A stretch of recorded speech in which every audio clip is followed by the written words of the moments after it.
Hello all, we're jumping into game a little bit on the quick side this afternoon. Um, just, sometimes the queue is murderously slow and I get impatient, and other times it's lightning fast. So here we go, starting early. Let's take a look at the setup. So probably the most notable thing I see in this setup is that there's only 2 bonus tiles that are capable of scoring you points. And they're the most niche ones, too.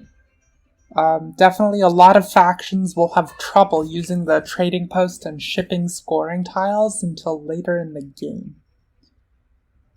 Also, missing any great options for money from these tiles outside of the 6 coin one, which obviously is the best for money, but you don't have, 2 coins in dwelling scoring, you don't have 4 coins in the cult step. And I also notice here spade scoring round 1, which is traditionally very strong for darklings, actually.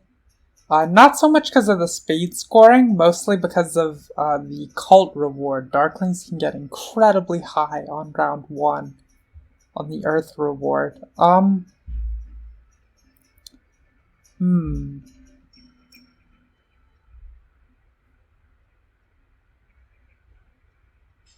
The priest is an available tile here.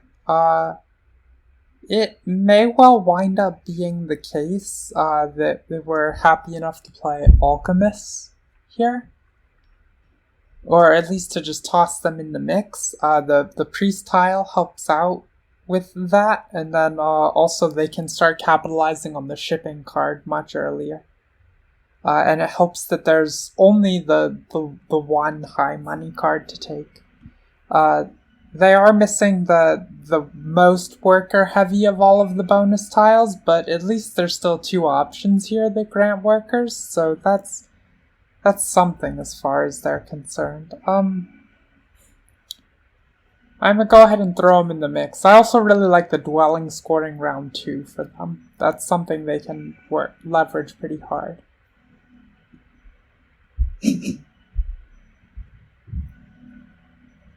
Hey, Illusion. Nice to see you back. Yeah, solid for Chaos Magicians. Nice joke. I don't think there's any board that's solid for Chaos Magicians just as a first chair blind pick. You really need to know the matchup to know how you're going to fare as Chaos Magicians. And also the lack of the bonus tile that scores for Stronghold and Sanctuary is for sure a setback to them. Also like this song a lot. This is from one of my favorite video games, Tales of Vesperia. This game, I hadn't really paused to take notice of who my opponents were earlier, but this game's gonna be a challenge. Fat Panda is a very strong player. Nope, not 500. I'm like 450-ish, roughly. So moving up there. It's the highest I've ever been, and mostly just been on a good streak lately. Not many exceptions to that. I have not, well, Illusion, I'm actually pretty new at this. I have only about 40 games of Terra Mystica on Board Game Arena. And the large majority of those were on stream. When I started in doing this channel, I had very, very few games under my belt. Like 5. So that maybe puts it in perspective. I think I can get the 500. I'm not too worried about actual capability in that regard. I'm just you gotta put in the games to actually raise your MMR. I'm afraid I don't get the joke, sorry. I'm just gonna be Miss Unfunny on this one. But this fat panda fellow, very powerful indeed.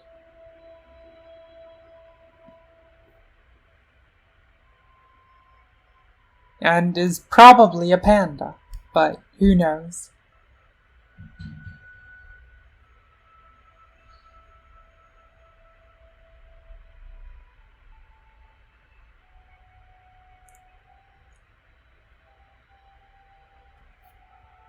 You made it to conference semifinals. So which game quarter? Okay, which game is that? Is that still Twilight Struggle?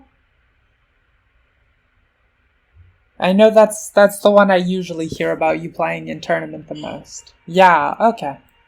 Nice. Wait, year long? What kind of obscenity is this? I find that abhorrent. I'm not kidding. That's just gross.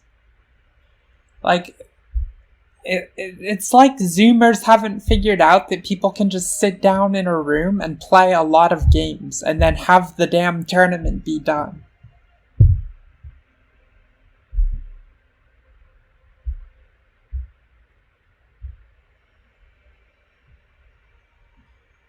Like, okay, 20 league matches then playoffs is, I guess that's a lot of lead-in. So, like, that's a good excuse for not having it be done in a day or a week.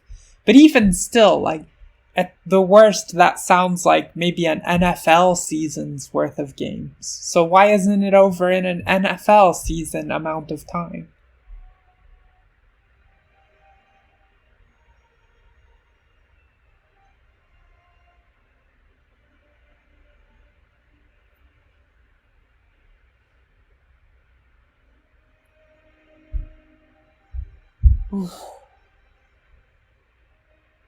Quarterfinals still pretty hyped though. I'll be pulling for you. When do you hear about the next round? Is it going to be like another week or so before you know on that?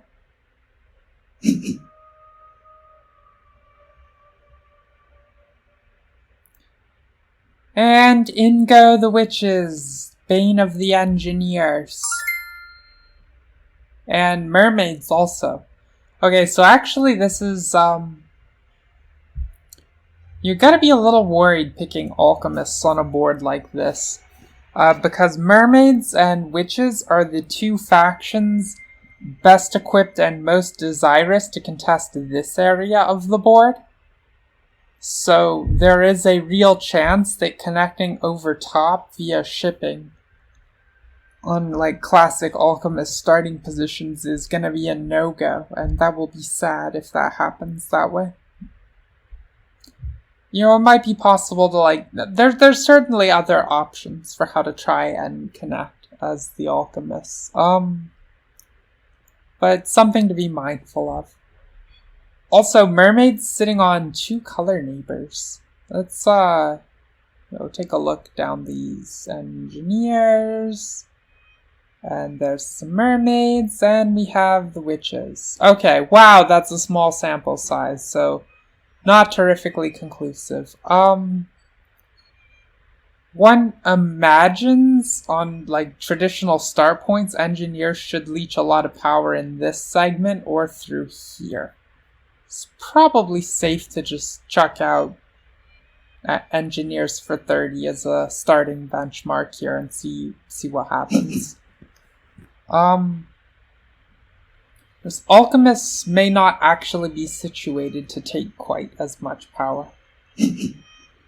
Though it is nice to note alchemists should probably have access to an uncontested town in the center here without using a bridge. And the reason I say this is just because who's gonna fight these 2 hexes? It seems very unlikely there would be major competition for them. These are in fact both triple digs for the witches, and this one's a triple dig for engineers. So this segment right here should be a pretty safe bet to get some power through the mid game as alchemists and also set up the sanctuary town.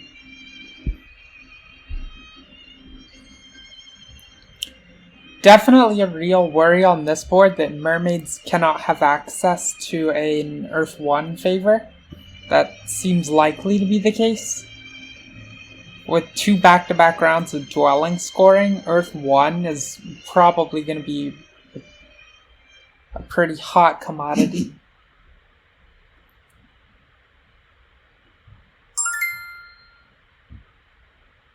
Woo! Okay, people getting right in there. Yeah, I mean, I don't know that I'm that eager to jump on engineers that I want to do it when they get bid down like this. Just because they are gonna be squeezed for connection-related things with the witches in the game.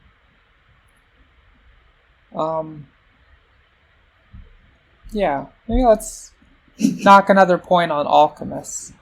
Usually I'd be kind of happy about rolling up with the mermaids, but the issue here is that they're the only one of these factions dealing with... Oh no, that's not even true. There's 2 factions dealing with 2 color neighbors. Both witches and engineers have 2 color neighbors. So more likely to want to be one of these 2. 200 is a decent number of players for one tournament, to be sure. So what makes you nervous to play one of these players, Illusion? Is this just like a starstruck type of phenomenon? Or just like, nervous because you want to win and you think you should win, but they're like... this is tricky to explain. The most nerve-wracking spot for me is usually when I think I'm the favorite to win something. But, so the expectations are high, but the opponent is, like, just good enough that there's a very real shot that I won't.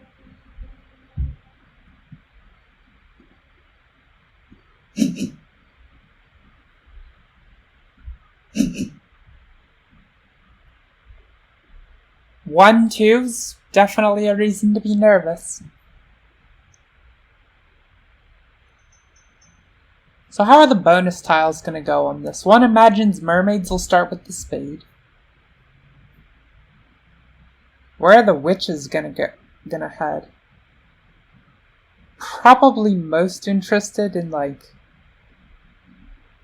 the plus shipping 3 power, then 3 power and a worker for engineers, priests for alchemists. It kind of seems like everyone can just have their favorite starting card out of the batch here without interfering with each other too much. That certainly has some nicety to it.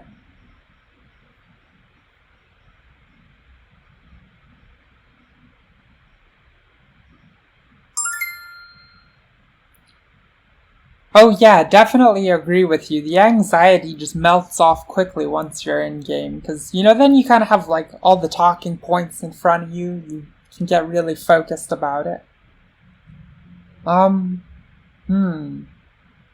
Well, this is interesting. Alchemists have come down a good chunk further than other factions. But as I think about it more, just kind of having this town area carved out naturally and not needing to do anything with a bridge, this is a real boon, for sure.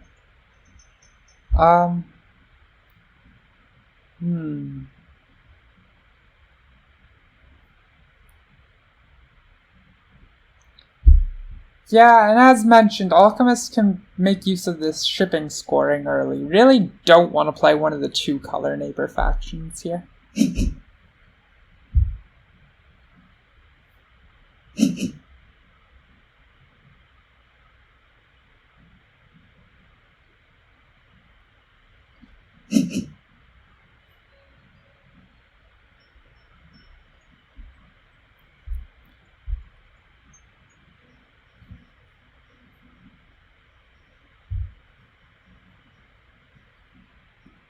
If we broaden this to check older seasons, it's possible we can get a bigger sampling, but not much. This matchup is just super duper rarely played, as it would seem.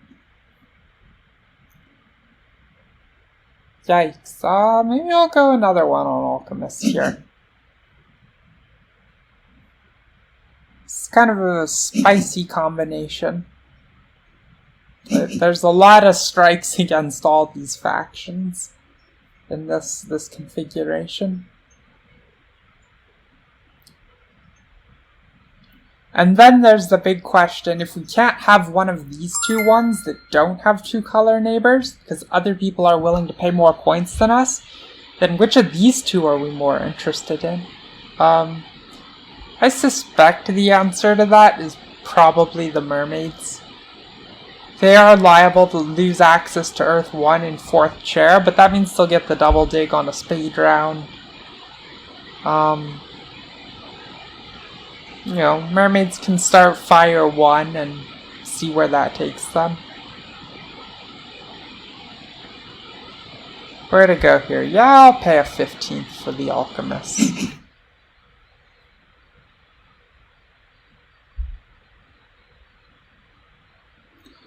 There's definitely a lot less to worry about once you're in the game, the illusion. I would agree. It's like, there's so much you can worry about going wrong in a game before the game is in front of you. But even just seeing the setup and like the opening 2 moves, very often you're just already so quickly, it's such a large swath of game space is cut away, and then you get to, I mean, you can focus a lot more, like less on what ifs and more on the factual whats of what is right there.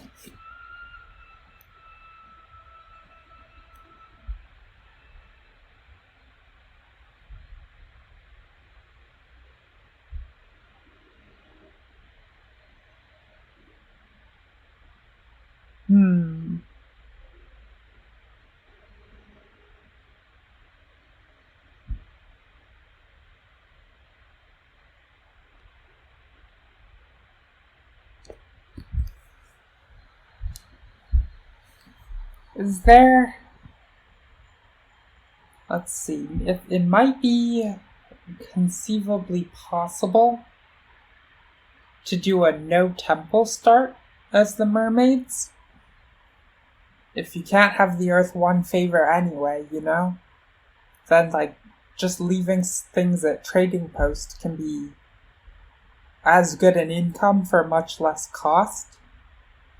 It might be plausible depending on how the start positions shake out. The problem is the typical favored way of doing a mermaid's no temple start, there's 2 ways you could look at doing that. One is to just throw down as many dwellings as possible. That's super doable, but also super ill-advised when dwelling scoring happens on round 2 or 3, so that won't be the choice. Another option is you can try to start on a bunch of trading posts. That's looking tricky just from count of adjacencies and this start. Like, mermaid's almost certainly going to want to start here and here. This one not so great when the alchemist could cut up on there. Yeah, so if you catch 2 adjacencies at these starting points, then, like, where would you go about having a 3rd trading post is the question. Because all the spots you would want to dig are like here, here, here. It's possible, actually, if engineers dig this way, you can have a neighbor here. And then using the spade and 2 coins card, mermaids could maybe open with, like, would it be conceivably possible to orchestrate 3 trading posts and a dwelling? Is the big question there.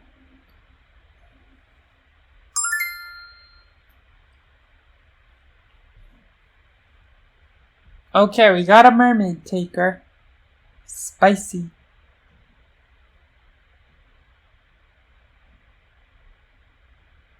I do think I agree with Fat Panda. Alchemists are kind of bid down past the range where they seem particularly powerful here.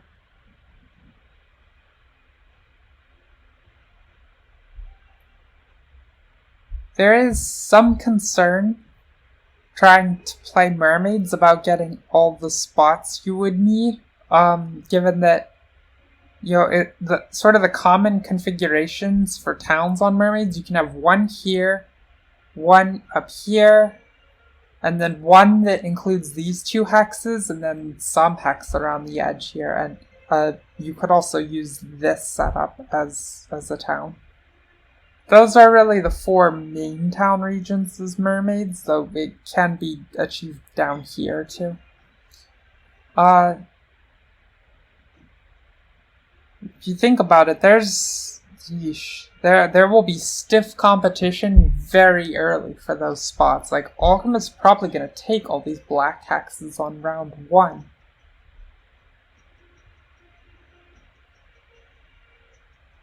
It really leaves it up to you to secure all of these if you want to do a town, or else to do some tricky coral reef shenanigans. It does seem tough.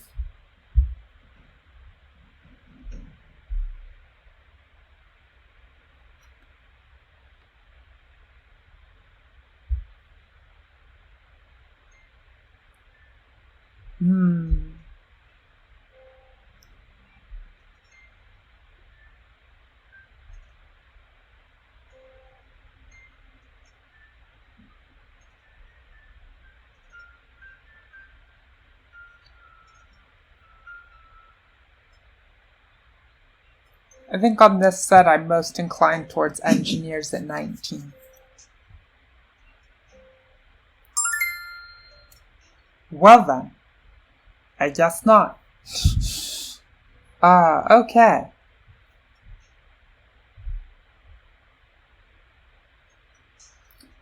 Unfortunately, Snellman's statistics not very much help in the sample sizes presented, so we're definitely just gonna have to be winging this one. There is a lot of worry that if we're the mermaids, then people can start in this collective up here and not pass any power to mermaids. It's a real concern.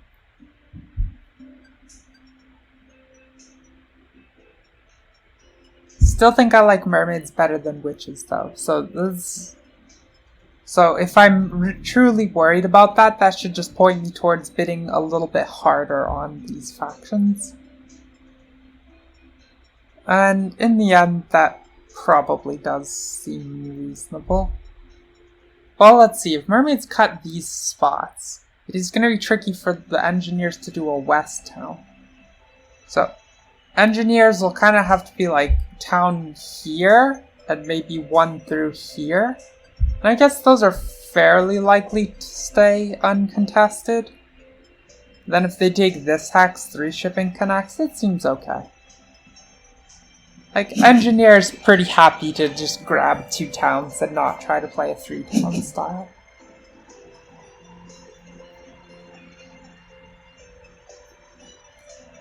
Glad mermaids are experiencing a little bit of competition here. I do think they're a step in front of witches.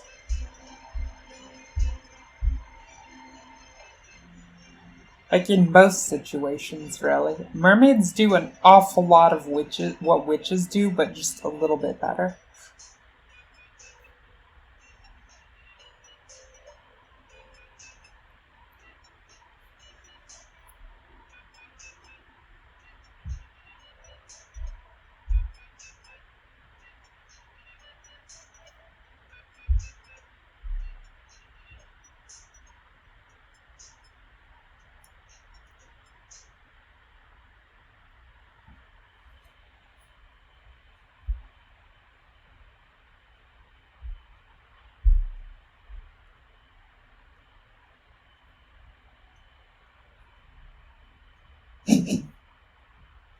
Okay. Oh, Fat Panda's still fighting on mermaids between these two, and quite a bit. Interesting. And now I'm bid down more on the engineers. Well, that's a mood.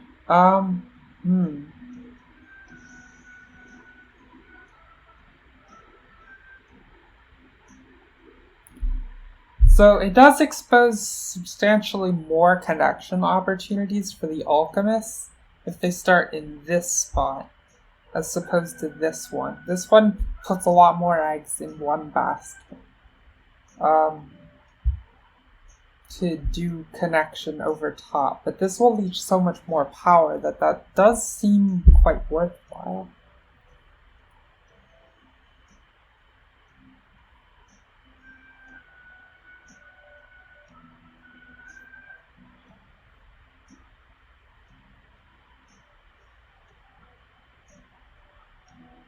I do think, I could really see bidding on any of these at this juncture. Really, it's the witches still seem like the losing proposition here, even at 30.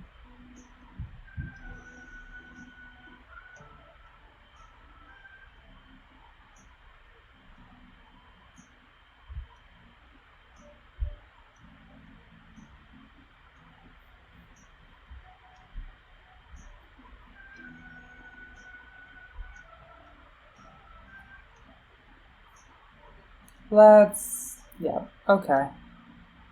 I've talked myself into it. Engineers it is. What I especially like on engineers is that if you do double earth favors in round 1, as engineers are wont to do, that does provide them a nice chunk of coins moving into round 2. It's actually a cult reward they can get paid for early. And other factions are not going to garner as much earth favoritism without expending a priest.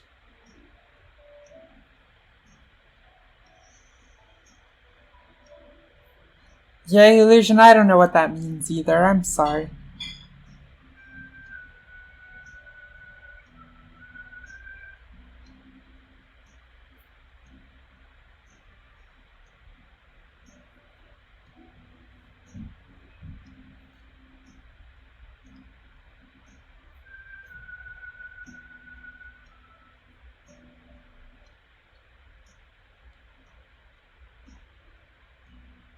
This is just a very, very messy bidding arrangement, with all 4 colors packed around one side of the wheel.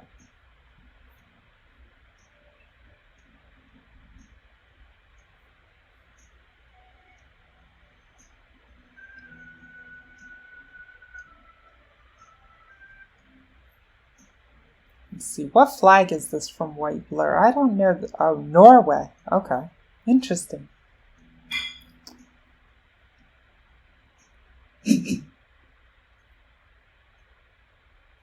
Well, Fat Pen is going back on the Alchemists. Okay. Okay.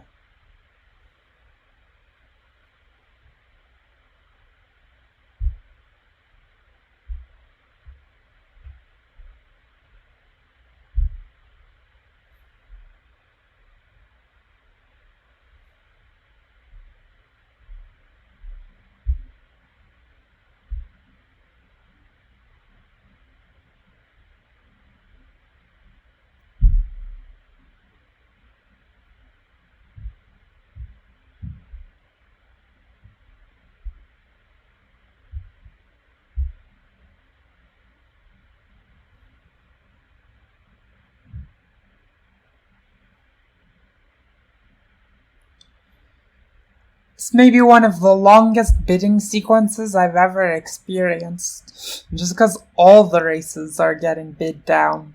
Well, all but one, but like in reasonable measure too. Usually there's relatively few bids on 1 or 2 races. That, and also there's just a lot to think about here, as everyone's taking their thinking time.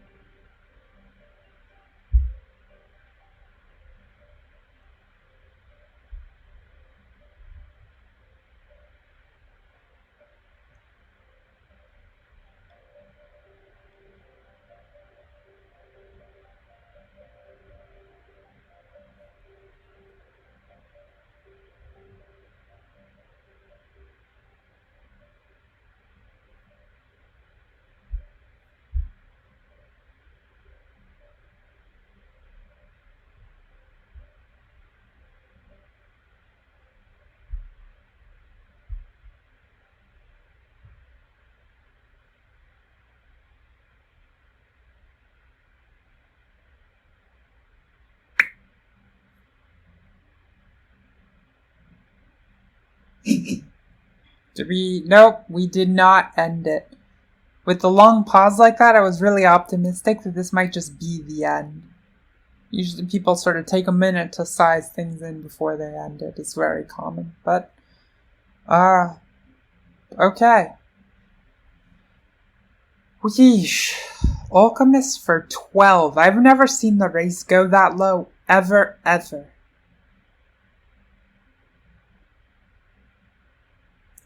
But I guess other people agreeing somewhat with the assessment here that they're reasonably situated.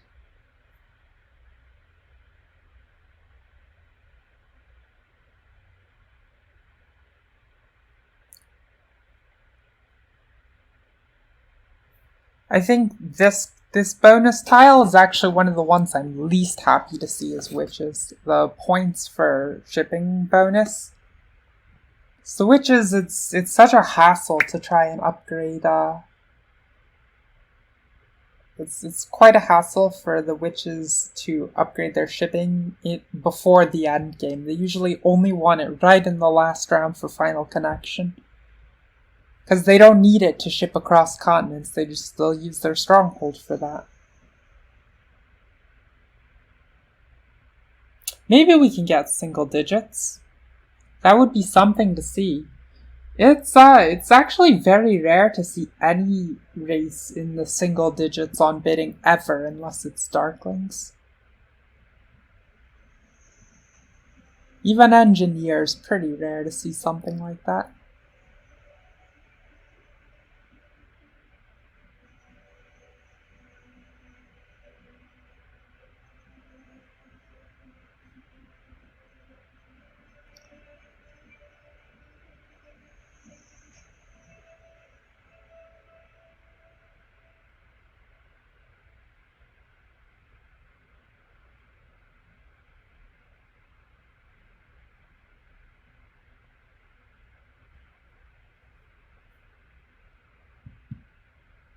Let's think time here. We've already seen Fat Panda bid on all of these.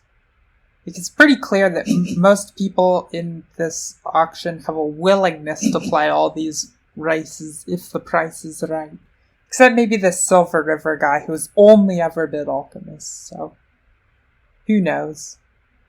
I'm sure they've got some willingness to play others if the price disparity becomes egregious enough.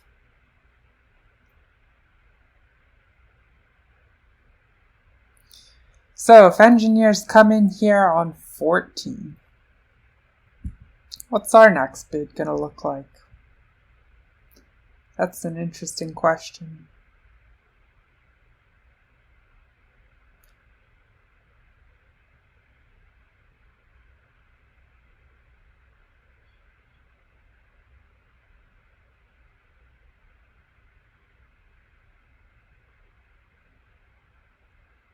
I think...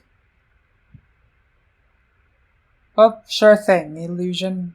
You speak up and I will let you know.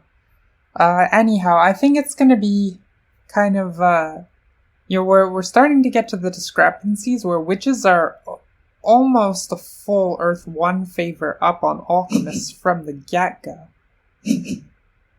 Oh, we did it. Okay, and the mermaids even came down quite a lot further in bid. I wonder if this white blur person feels like they're getting a bargain on witches or not. Hard to say. Like, it's really, really tough to know who got a bargain. So, let's go ahead and mark there. So what are these point differentials? It was alchemists all the way down at 12 and engineers 15, mermaids at 22. Whoopsie. Witches for 30.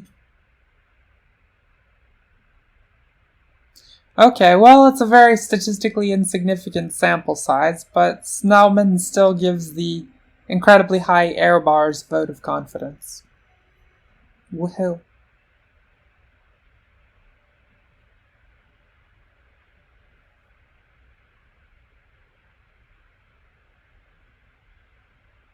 No shocker to have access to this cut off already. I mean, it's kind of a shame, but what can you do? You expect it.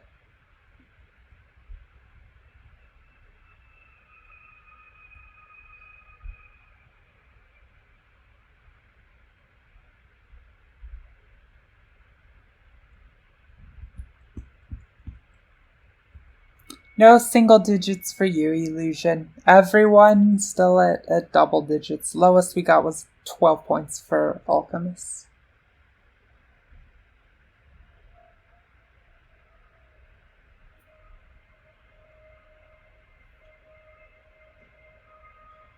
This is curious that this person is putting so much thought into where to put the second dwelling as mermaids. Like, it's virtually always here, or here. You would think with a neighbor primed right here and kind of in the action seat to go a lot of different directions that this would be somewhat automatic. I mean, I guess it is true that witches do have the... Wow, down here. Well, that's a play. Huh. Yeah, okay, which is starting here. I mean, we may...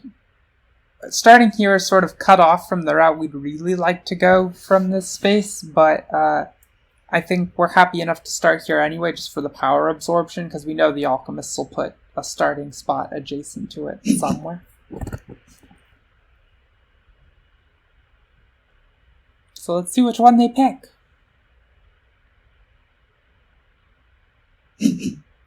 Up here. Okay, well, I guess now we know where the power is going at the start, and we will collect the second most from this triangle, since we are second chair in it. Bonus card time. Let's see what goes. Yeah, spade, as predicted, no shockers, and witches get plus shipping. We want worker and 3 power, and that alchemists will want their priest. It's pretty, like I said at the outset, pretty straightforward. Everyone's just going to get the bonus tile they want. You know, without the witches starting... Oh, interesting. Huh.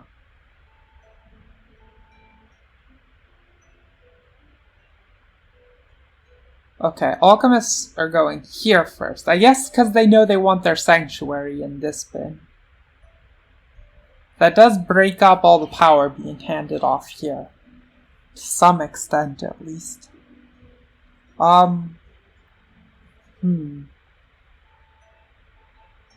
Yeah, I mean, we can just kind of set, and the witches will presumably follow suit in whichever one we pick. We know mermaids will be upgrading there. We definitely do want to upgrade, because we would like to ensure we can grab that Earth 1 favor. Well, since we have a choice on which of these to upgrade and no action is happening there for a bit, I suppose it's better to pick this one. Just because we hand off a little less power to alchemists that way, and then also, this is the side we would want a sanctuary on. I guess we can put a temple on both, really. Let's lead off here.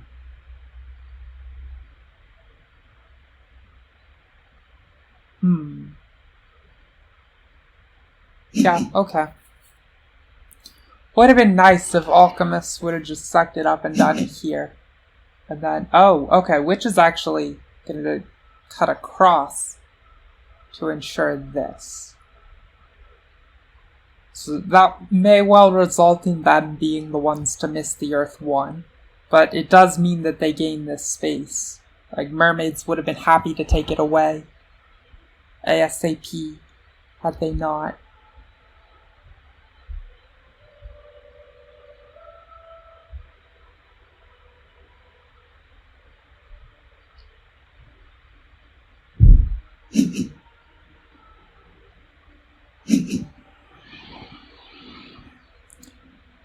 Really insane that we have this setup here, and I'm not getting any power.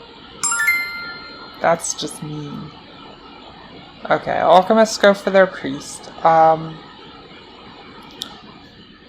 means that So I guess we don't have to be worried about losing the Earth 1 favor now, because Witch is not in line to take it. So we can opt for a power action here. So what do we need to get by end of round? Well, ideally, we would get a spade, and also we need some coins in order to start with on 2 temples and a dwelling.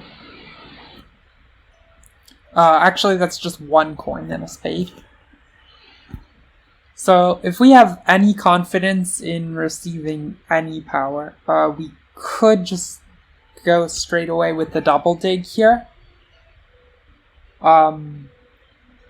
We don't have 2 wonderful spots to put separate digs, but this hex isn't going anywhere, so it may just be for the wisest to double dig this one right now. And make sure that this gets scooped before the alchemists come around the side here. There's probably not a lot of rush for them to come this way anyhow. But it would be really bad if we didn't grab this. Then we'd basically just be cut off with a stranded dwelling here. I guess if we don't collect the coin somehow through power, then it's still okay. We'll just start on 2 temples and try to make do.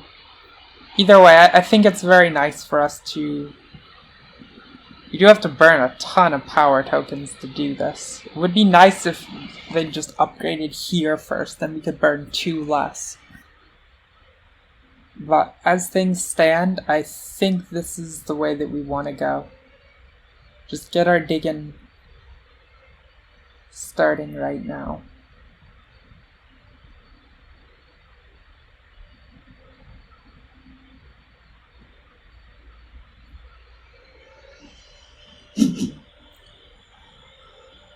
Also good to score those 4 points. Very, very good to score those 4 points. Okay, there's the power, a little late, kind of annoying.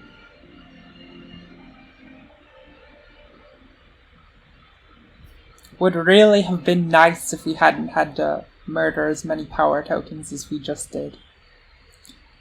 Oh well.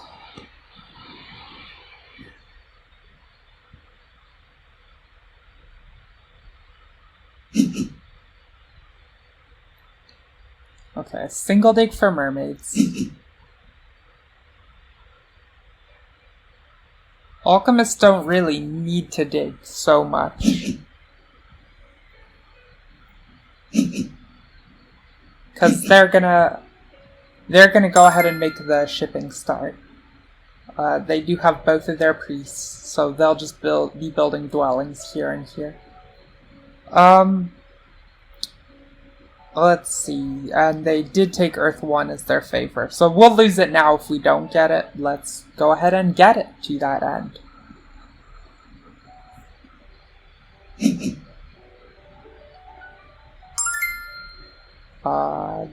There we are.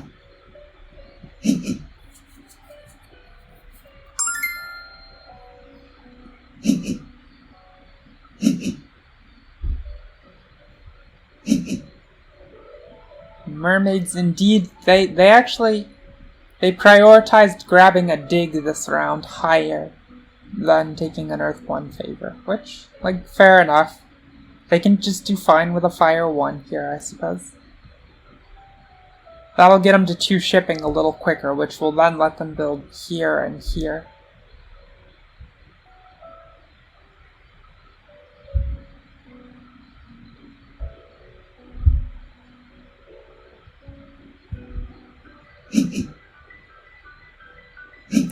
I assume Fire 1's the favorite pick here, right? I mean, I guess let's watch and see, but it would be somewhat surprising to me if they chose a different one.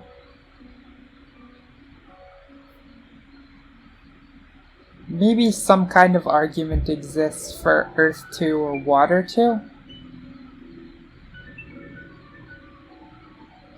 Maybe.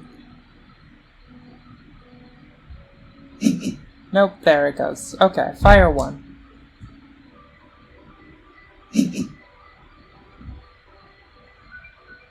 And are we gonna get handed at least 3 more power? Because that would be real convenient if it would happen. Oh, I miscounted this. I'm short more coins than was realized. Well then. Perhaps that means... Yikes. That does mean the double dig was a little rich, but also it might mean we're starting on single temple, which is really undesirable. I mean, if we're willing to burn to 5 power tokens, we can make double temple happen here. This is, but to do double temple plus dwelling, I think we need 3 more coins than we have. Yeah, 3. So, I mean, a 2 power leech would do it.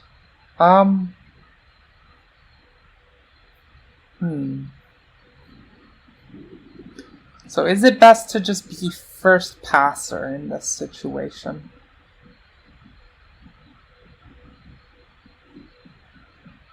That's quite possibly the case.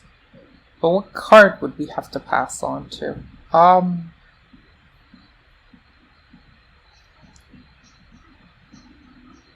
7 coins maybe seems like the only feasible route.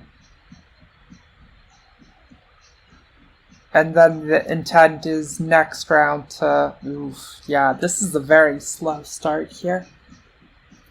Illusion, I have bad news. People decided that, like, basically alchemists decided that we should not just have lots of power for all of us and none for mermaids. And they decided all of us should have a rougher game than that. Which, like, good for mermaids, I guess. I can force this on present resources as a 2-temple start.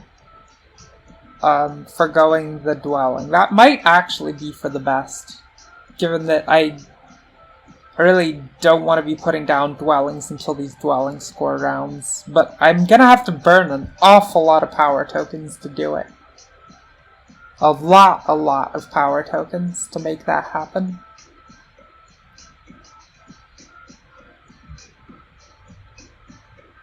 It's if I use a worker as a coin, and then... Oh no, I don't have to do that. I can bank 1 worker.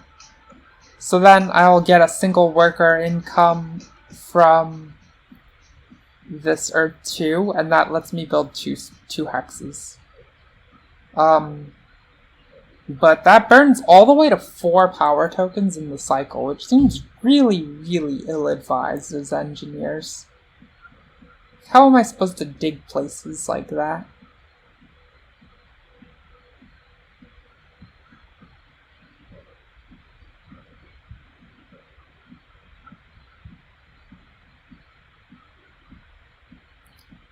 Passing on all these resources seems so wrong. So wrong. Alright, I guess we just gotta do it, and this is gonna suck. Wow, is this gonna suck a lot.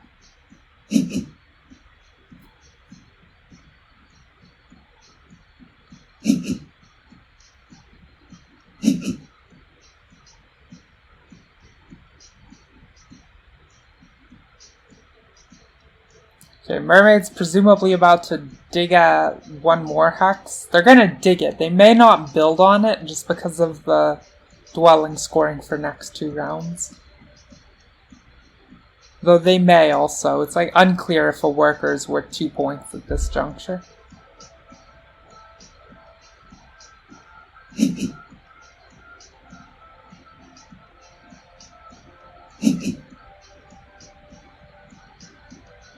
Okay, they do build, so their next move is a pass.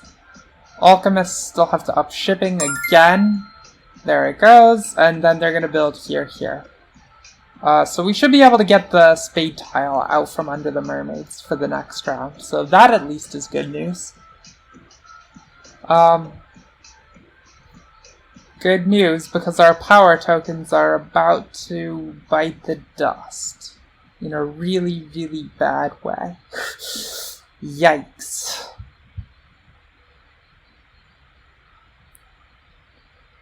So one way to do this is just spend workers' coins so that we only have to murder down to 5 power tokens. That's probably for the best. Going down to 4 just seems like it's too problematic here. But that does leave with only 1 worker for the next round.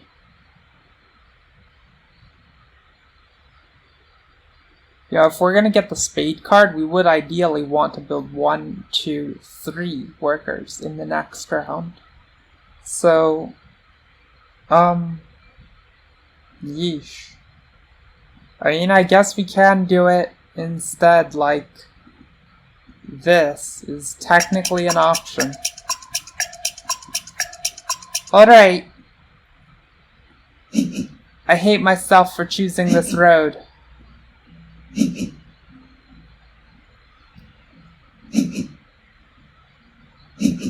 And now we can have that spade. Good, we'll need it, because we cannot easily dig for the rest of this game. Very unfortunate, that.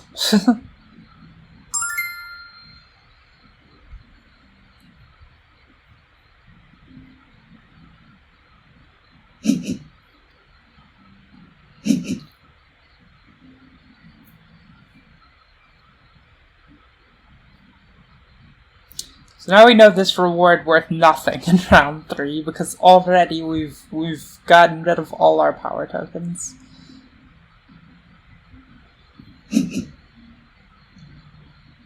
Would be nice if we are later let to dig this green hex, but I don't know if we'll actually beat the witches to that. We're very close to being power capped, just as is.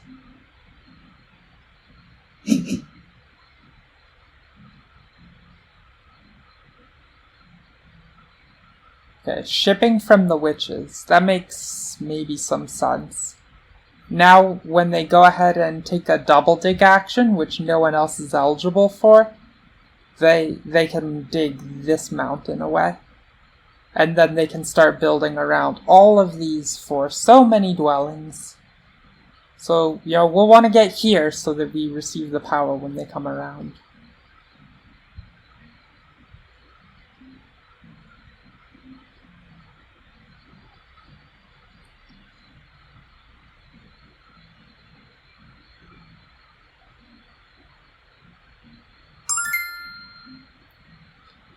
Let's see, coins go to mermaids. Sure. Okay, now we're not the only faction on 4 tokens in their cycle. So that's gonna make some interesting contests. You know, these two have... The witches will get to double dig all the time because they're the only ones who are gonna want it in the latter part of the game. They will be able to take it. Whereas Fat Panda and I are likely to be competing a lot for power actions. Let's go ahead and get this hex.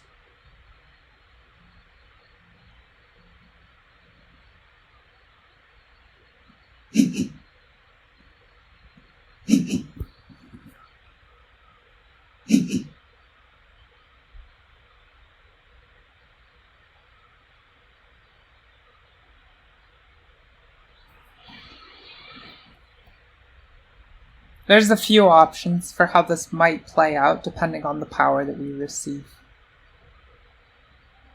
I think a big switch point is whether the alchemists decide to dig over here or not. It's basically, are we receiving any power is the point in question. Because if we can take even just a tiny bit, then we have access to 1 more dig here.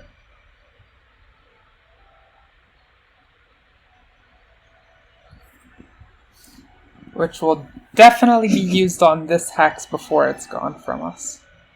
Okay, so witches dig there and... Okay, there. Sure. Why not?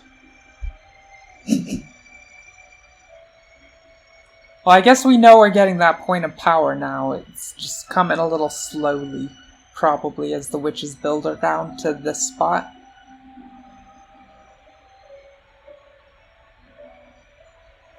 The witches situating like this also means their towns are liable to be like here, here, and then they'll want a third one in here, which is going to involve cutting off alchemists if they do it. So let's like cheer for them on that front, at least. I'd like to make the alchemist's life a little harder. I don't think anyone is having a super easy, normal road in this game. This has gone off the rails already.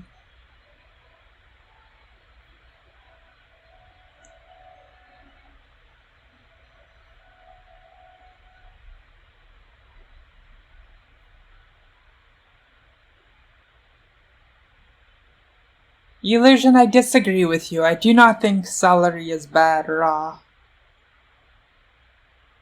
Yeah, cooked it's really wonderful. Raw it's just kinda, it goes crunch. I don't know. Yeah, I guess you're right. Okay, even if I don't think it's so bad raw, I guess I see your point. There is a very large discrepancy. Quite large. One way to pick up the needed power to grab this is to make it ourselves. We can do that by priest investiture. So maybe that's the thing we should be doing. We don't stand to reap this reward. This reward is not going to amount to anything. So let's look farther down the line to the one after that. I could, of course, grab the air slot, but that does waste a bit of power. But there's an argument that it's maybe reasonable, even though no cult rewards get paid from it, and it wastes a point of power. There is just a nicety about being winning on a cult. That said, if I'm going to double down on a cult later, I think I want to be this one. There's no realistic way that I'm getting down 3 dwellings this round. Without the shipping, is there? Yes, there is. There's actually multiple lines to make that happen. So, let's go ahead and make that point of power for ourselves so that we can execute the dig.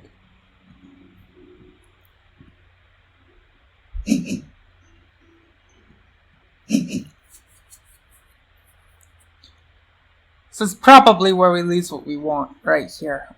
We'll see.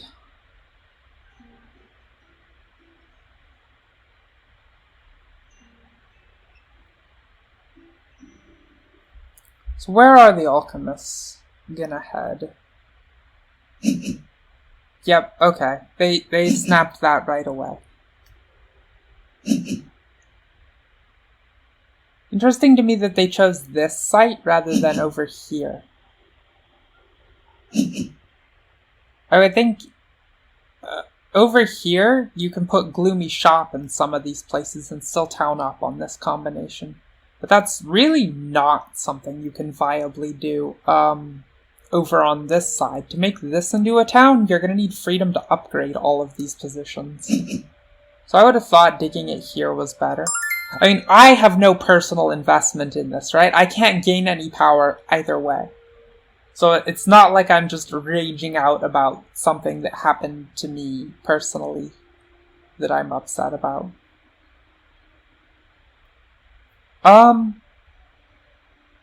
Okay. So what do digging capabilities look like for the mermaids? They basically don't. And I'm gonna have to get rid of some of this power because I have so much income. This is gonna be a constant battle to keep my power in a state even vaguely resembling reasonable. But I think the best power action with which to dispose of the power right now is actually getting out the bridge. So let's do that over here.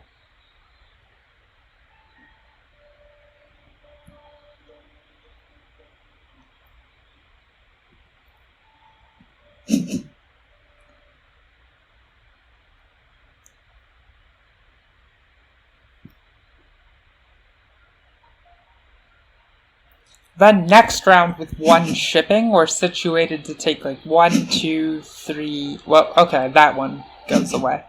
1, 2, 3, and something we dig somewhere, like over here. So that works out pretty nicely.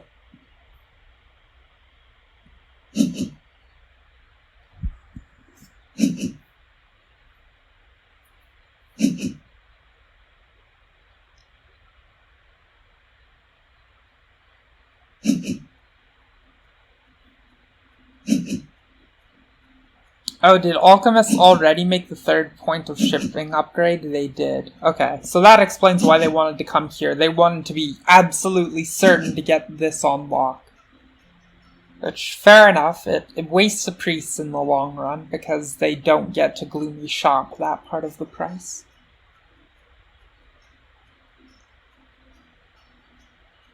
I'm with you, Brussels sprouts are excellent. That is one of my favorite vegetables. Did 9 points happen? No, 9 points did not happen. The lowest anyone went was 12 for the alchemists.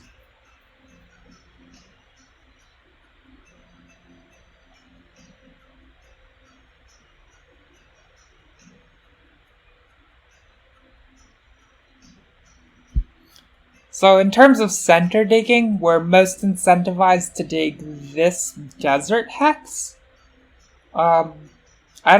No one's really going to have their eyes on that. It doesn't really help anybody else to take this one. But for us, it sets up a convenient connection on 3 shipping.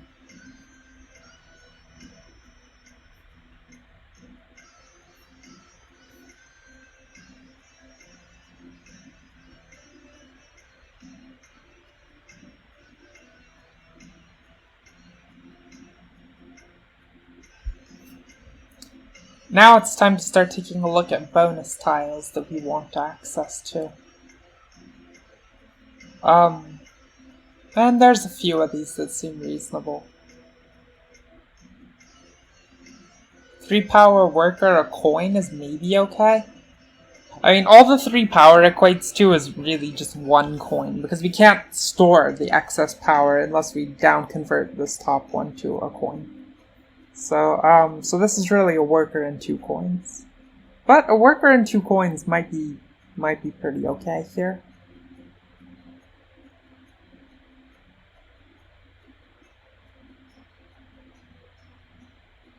Also nice that if we throw down our stronghold on round 4, we're already like kind of getting set up a bit for it by having the bridge down in preparation.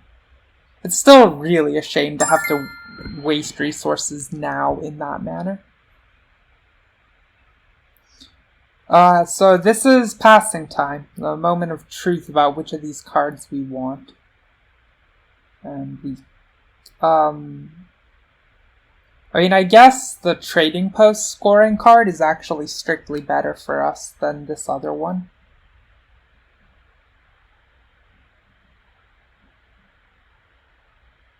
Just in case if we somehow wound up in some wacky line with the trading post, we would get points with it. Priest and a coin maybe has some merit too.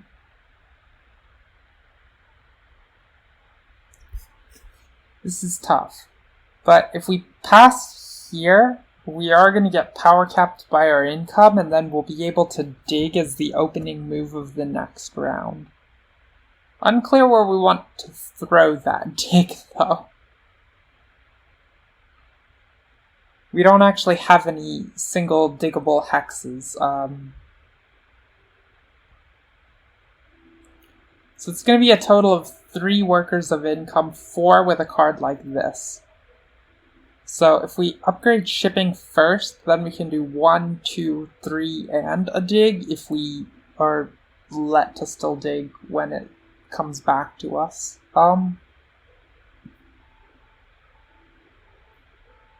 But I don't know if we'll have coins for all of that. That involves a shipping upgrade. So that's 4 coins, and then 4 dwellings is 4 more coins. So we are going to be a little bit shy on that front.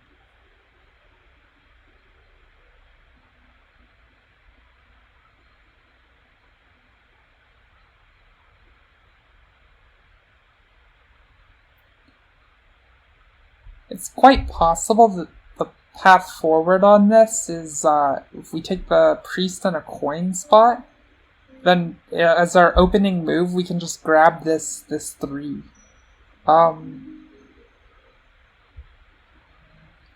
Just try to set us up for culting later, is the rationale.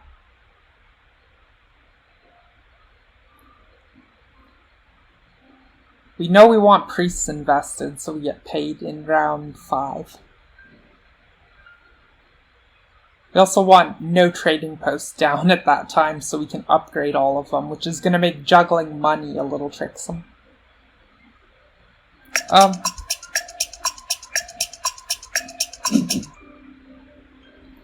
This is... yeah, let's make it this one. Priest and a coin.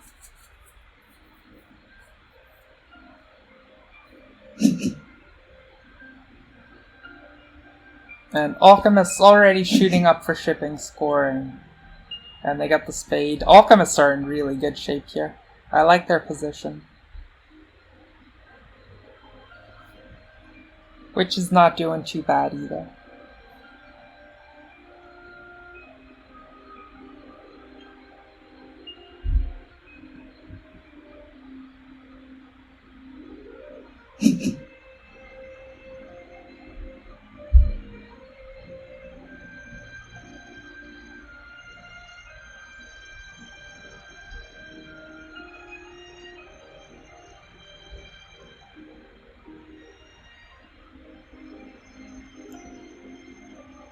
So if we're only to gain 2 or 3 spots to build on, that still works out. The 4th doesn't actually bequeath an income, so it's only missing out on 2 effective points and nothing else. There's no snowball effects attached. Now, again, we could single dig here, but we don't actually have the a tile to single dig just yet. So if we convert like this first and then jump on this, we can... well, but that does give up on the dream. And there's another 3 cult spot to take first. So perhaps better to just take this so a dig is... no, but if upgrading shipping is needed. Yeah, so I guess we should just play for getting the 3 with 1 shipping and not taking that dig.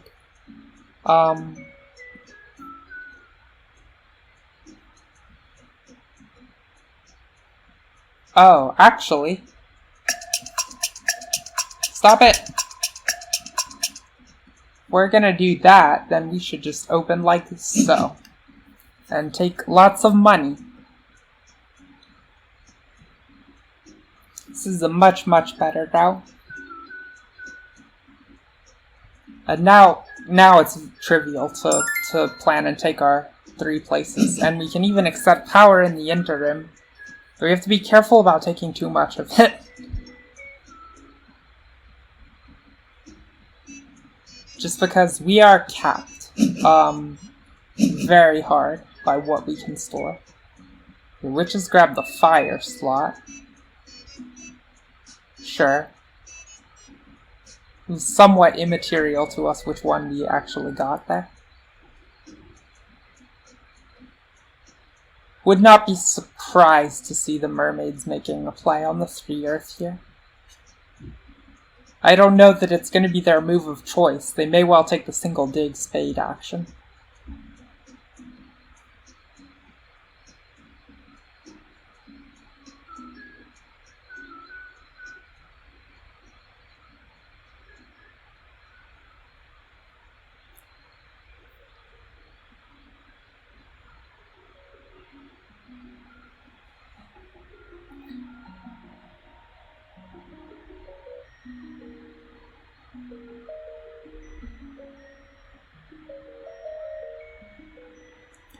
I guess we can use 1 trading post to try and provide ourselves with a little bit of money income on the rationale that we would get rid of it to the stronghold on round 4. That is a thing we could choose to do. Also, if we set this up, we could take a full 32 points from Stronghold.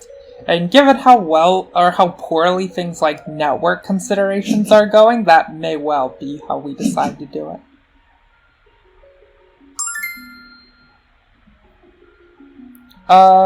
Okay, let's get our 3 Earth slot. Well, we can. And then we'll upgrade shipping and we'll have 3 tiles to build. And all of that is just lovely.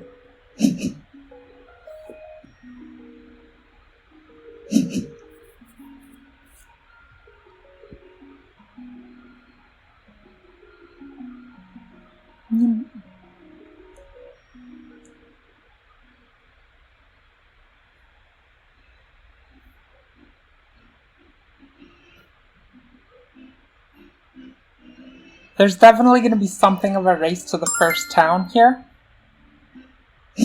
Oh, these are actual resources now. I can convert those to coins or something. Sorry, the alchemist got water one. Okay. Oh, that's actual resources too. Now I could take a power action to gain 2 workers if I wanted. That's pretty real alternative. Yeah, definitely gonna take this. Unfortunately, single digs all off of the cards here. Okay, Fat Panda has upped shipping to rank 2. Doesn't enable anything for them immediately that I see, but it's pretty clear it's scoring in conjunction with this, and they are going to want to head to 3 shipping sooner or later, possibly more. So, if we were to bag this, would that just be transferring 2 workers into the next round? I think we'll have plenty of... Well, we're still going to spend 7 of this, so we'll be down at 4 coins.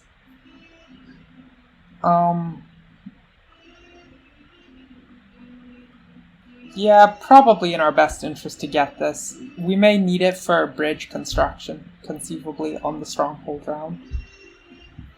So I'll just go ahead and grab this. This is going to put us very slow in this round, having taken 2 of these power actions. We still have 4 actions left to take. And they're not ones where I'm super interested in trying to pass aggressively to get whatever bonus card. We'll just content ourselves with whatever comes. Still building here. That's interesting. I guess if they don't perceive any rush on these, they just want to be first to a town in this sector. It's reasonable.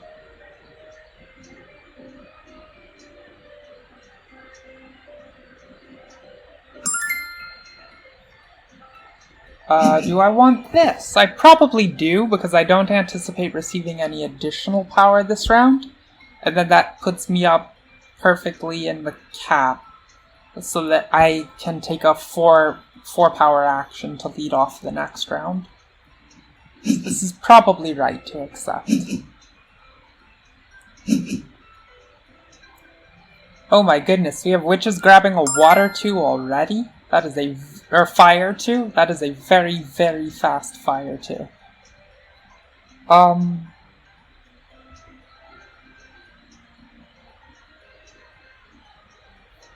Alright, so we'll go ahead and take that shipping.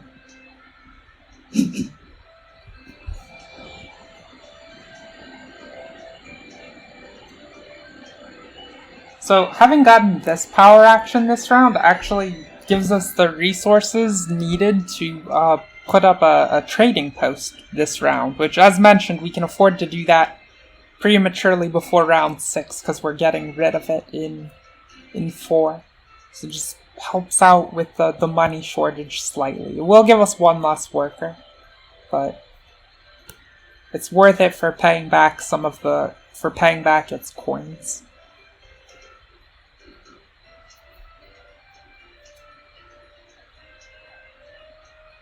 That just means we have even more actions to do this round. She'd be very solidly last to move.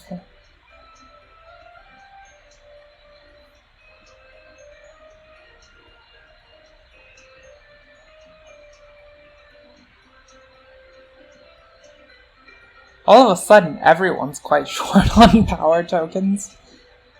So it probably won't be too long before alchemists burn themselves under the double dig threshold. Alchemists passing on to straight money is interesting. I would have thought they'd prefer a worker and 3 coins. Even if they're not intending to build trading posts for the next round. But, you know, if they want to. Okay, spade card goes away, no surprise there. This does mean we can get the shipping scoring card if we're really determined about it. Which, you know, we will have 1 shipping, so that is some points. Let's go ahead and get right in here.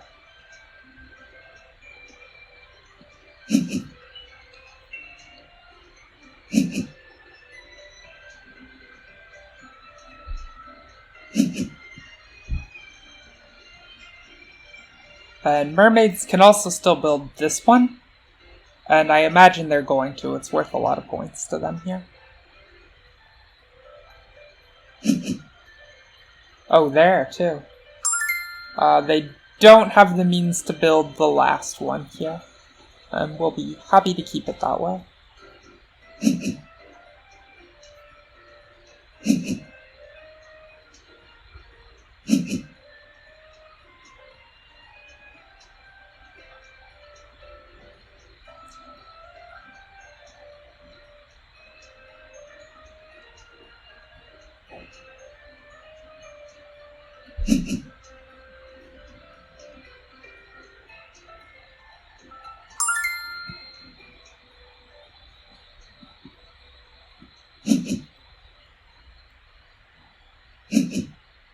Okay, we got that one, and then the last issue is, yes, we can upgrade a trading post here. We may want to. This is 1, 2, 3, 4, 5 levels of building, so if we upgrade this one, then we will be in a uniquely fast position to grab the first town, and we can get the double key tile. And that's pretty excellent. I guess it only pays the 1 cult reward, but it sets us up pretty well to scrap for late game cult points.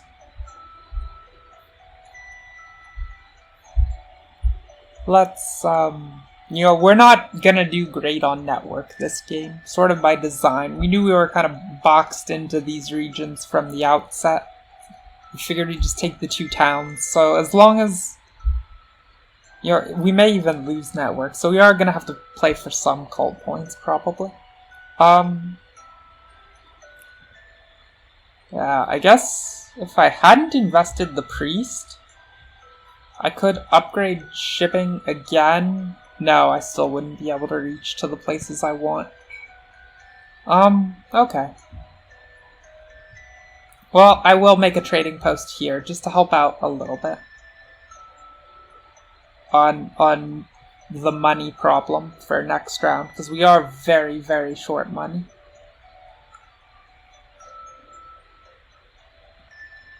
We actually might need 2.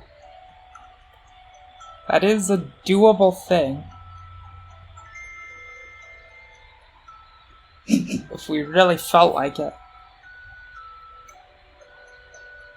If we pass here, we're gonna be at...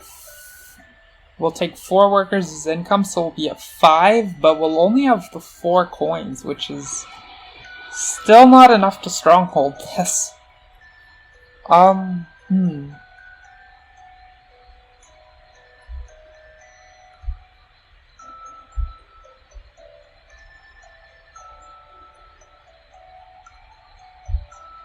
I guess if we upgrade this one too, then no, that doesn't even fix the issue. I guess it's just it's not going to be the plus shipping card. And I don't think it's scoring for shipping either, because we need all those coins to manage building a stronghold. So I think it's just 3 power and a worker. Shame on how this fell out.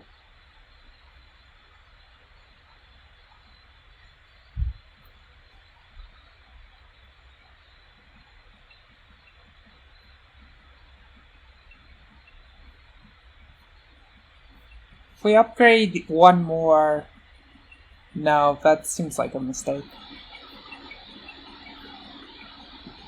Okay.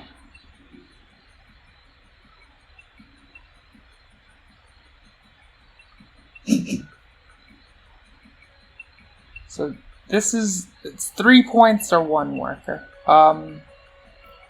Probably at this juncture interested in taking... Well... Yeah, maybe 3 points is alright. This is a coin and temporary shipping. That does give the means to, like, for instance, dig here and then build around this way. That could actually be pretty worthwhile. A coin is as good as a worker here, so this card's actually strictly better than this one for us. Which is a little wild. Maybe that's the way to do it.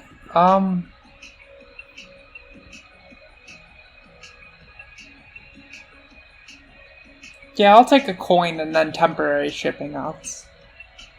I think I like that one the best.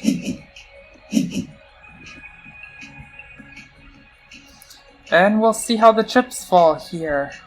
What power actions are people gonna grab? I imagine the witches are taking the monetary power action because they are so short coins here. So short coins.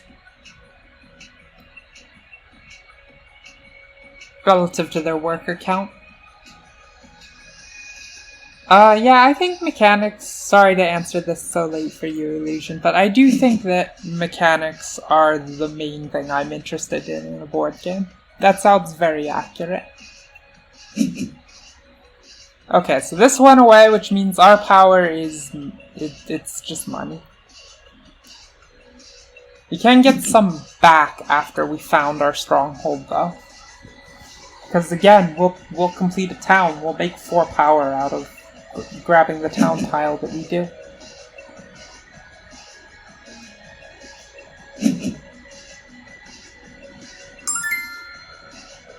Okay, there goes another water 1. It's between us and witches to grab the last one now. They may well build their sanctuary this round and just put us out of luck for a water 1 favor. Which, if it happens, so be it, I think.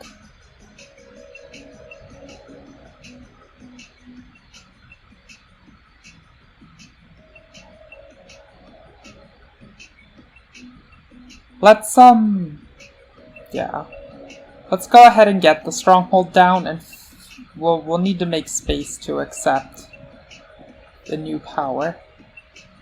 Or actually, no one's able to make a town on the next move. That's for sure. So if we reset these conversions, we can dig first. Which is good. We're not gonna get a whole lot of digging done this game. Dig build here, potentially. Or actually, dig build here is even more attractive. It just gives us straight access to these. But if we do it that way, then we'll be at 4 and 4 when we need 3 and 6 to make a stronghold happen. So I don't know how much I'm actually a fan of that line. I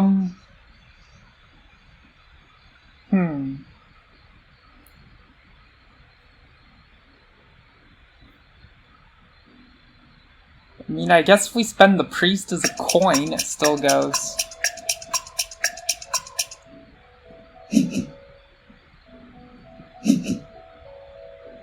We have temporary shipping. Let's make use of it while we can. We'll see how this pans out.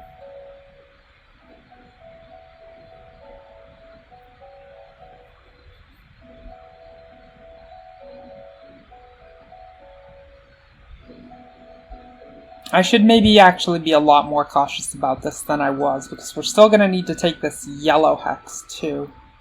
Or this one. We have two options for which. This one probably better, just because we want the help in this town more.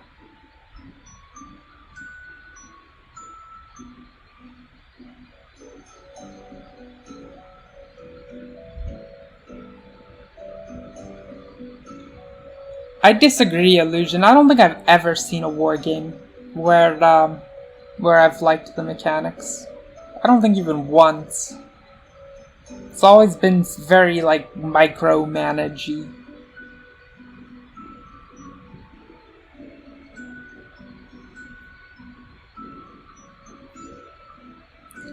If I was really determined about it, I could just go down the line and build all of these and ignore the 5-point bonus for having a stronghold this round. But it's really a bigger bonus than that, because in addition to stronghold, it starts racking in its stronghold scoring.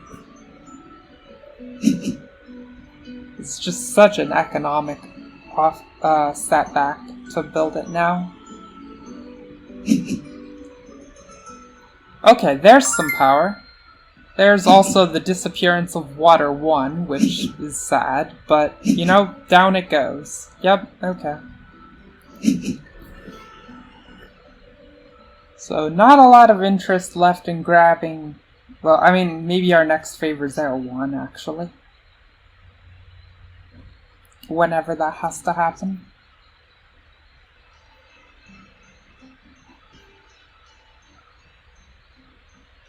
This is also pretty mean to witches in here. We maybe just killed off a whole town by digging this hex away from them. So that's something nice in terms of, like, equity against another faction that was in contention here.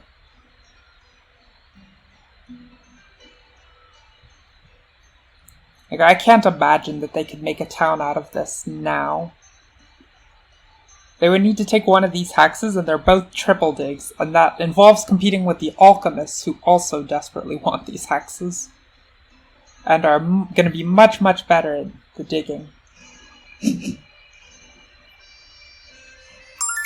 Okay, that helps too. So we're really, really close to being I mean, we actually have the resources to just, if we spend this as 2 coins, we can build our stronghold right now. But I don't want to blow up more power tokens from the cycle, so if I spend the priest first to gain the 2 power, then I convert that down, I can make a stronghold of this. So that is how we will do this. We're investing in air just for the cult rewards on the next 2 rounds. Don't need more shipping this round.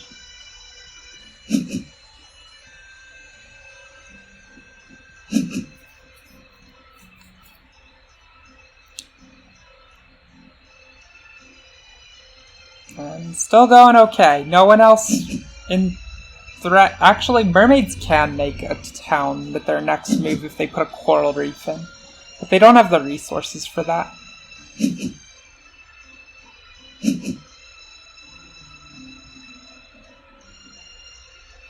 Okay. Witches use their bonus tile dig.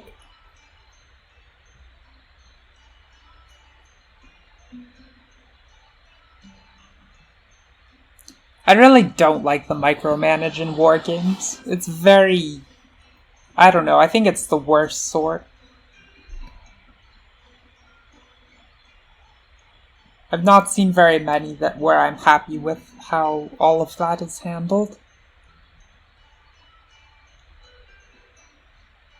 I think also a large number of war games tend to fall under the trap of, like, just being about marshalling forces. Whoever has the best economy of resources to make more units, they've just won.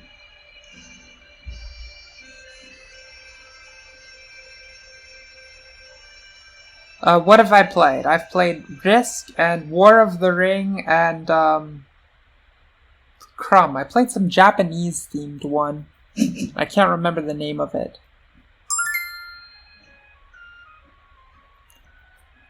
Let's get that town now.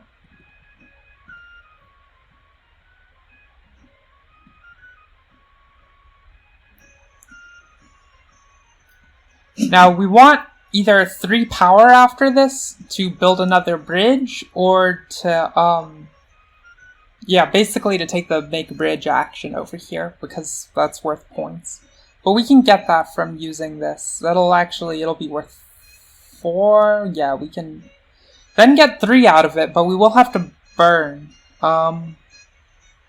Which means we can't take any more power action digs for the rest of the game. That might actually be okay. It's probably worth it to have this town tile. Just in terms of winning out on enough cults. Let's grab it.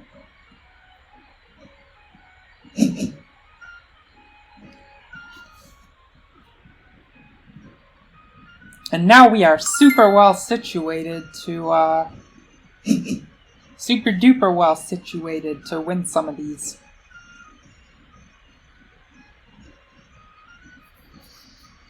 Go go cult engineers.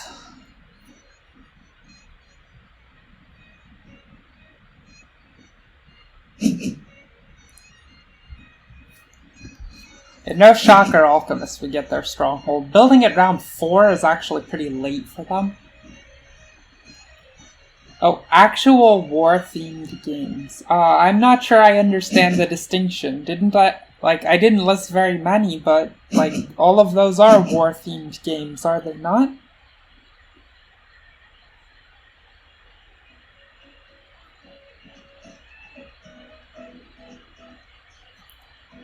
This sounds like it's probably a Pokemon song.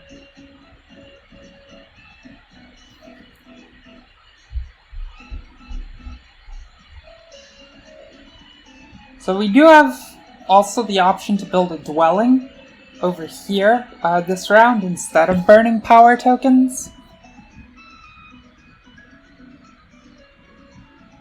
I am kind of leery of burning power tokens, and I think it's an understandable fear when I'm at this, when I'm already burned down to 4.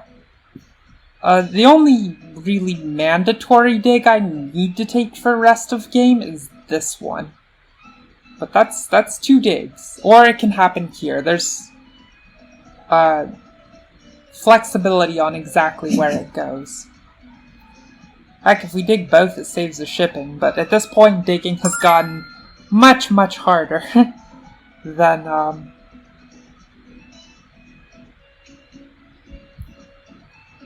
Let's see. We're still only taking 1 priest as income, so a coin and a priest may be actually reasonable in order to invest both of them for this round. And because we need to get our shipping up to 3 by game's end, or we're just going to tank network. If we can even win network anyway, it's quite possible we can't, no matter what.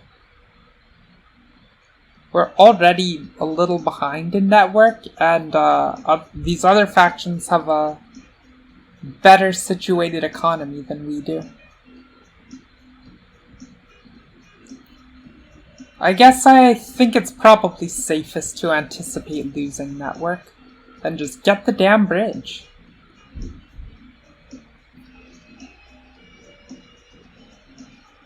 And we'll find a way to dig one of these hexes, and that'll have to be that. That also means we are power capped for the rest of the game. This is true no matter what, though. We're already taking 8 power income, and we couldn't accept that whether we burn for the bridge or not.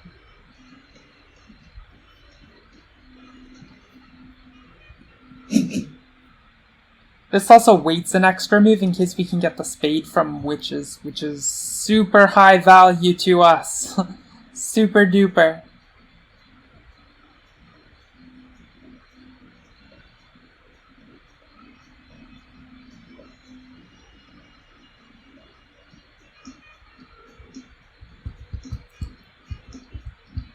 That or the Alchemist card would be plenty welcome here too, though I doubt we can get it from them, because they're not limited by money as resources, so this is actually a ton of resources for them.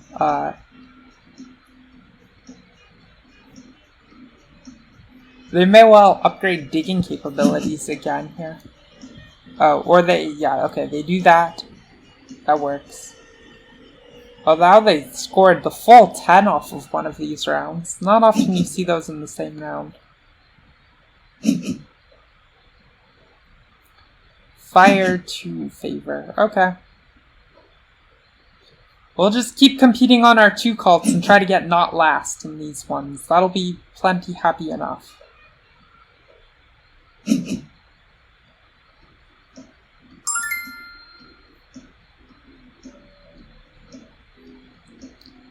Okay, well, we definitely have nothing to do here, so it's a question of which tile we pass on to.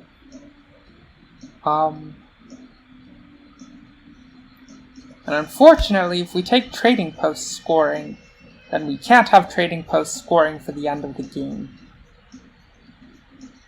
So I think it's going to have to be a coin and a priest, because we're going to need as many priests as we can get in order to upgrade shipping 2 more times and still have some priests invested for this event.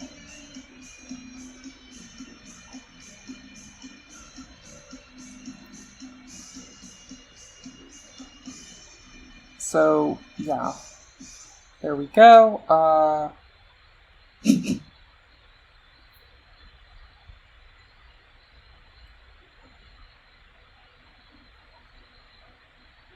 Let's see, mermaids have a power income of 2.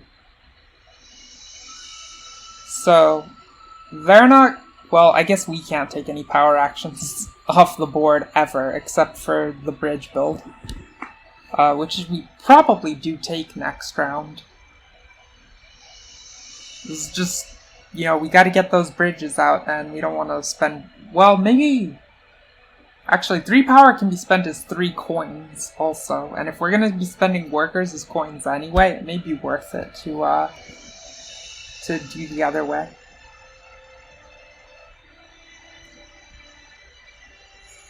This is just 1 extra net coin.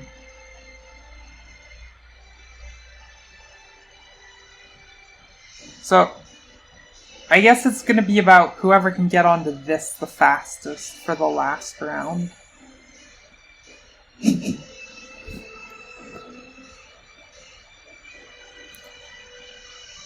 Unless someone takes it, and then we'll need to try to outlast to get on one of these 2 cards for the last round. Either one will suit us. This game is not going well at all.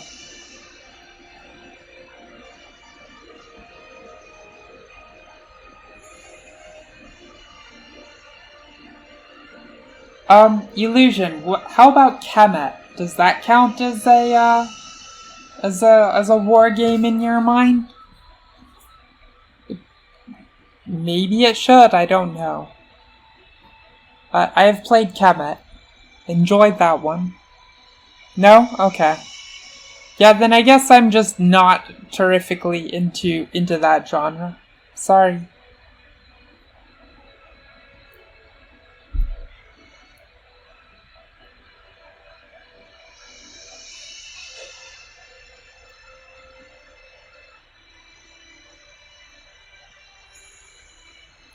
So for next round, we will have 8 workers, and 9 workers and a single coin, which is a pretty embarrassing distribution. So we would definitely prefer to build bridges this way.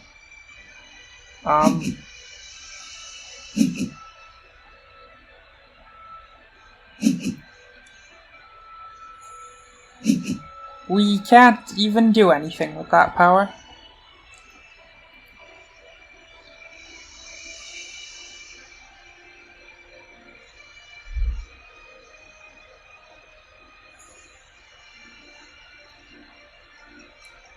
So if we earmark 2 workers for the bridge, that makes it effectively using the power the only way we can. 7 workers and 4 coins.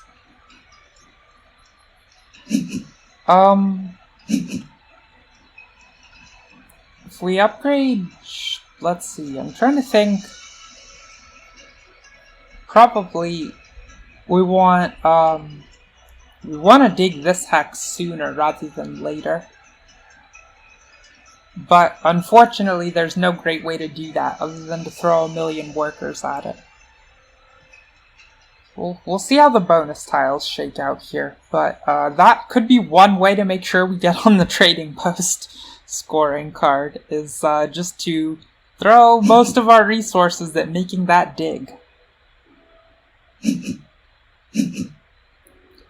Okay, they're on the trading post scoring card, so actually that might make it hard to outlast anyone here, resource-wise, and so then we would be... Oh, bridge is cut away. Well, haha, we didn't want that anyway. I guess the intent is to use a coral reef in here to make a town out of this, so that's why they're setting up for Bridge Town here.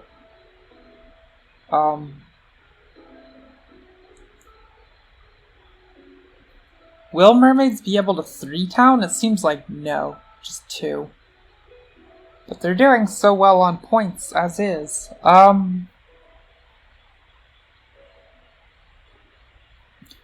We may as well convert this, because we don't have anything else to do with it.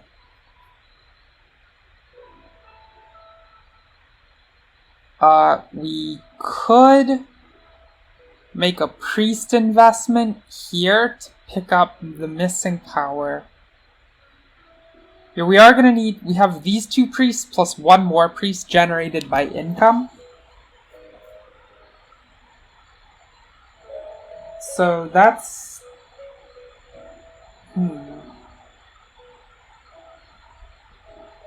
And 2 of those need to go towards shipping. That's not great that we can only get 1 priest in there, unless we were to take this action, which is actually kind of plausible.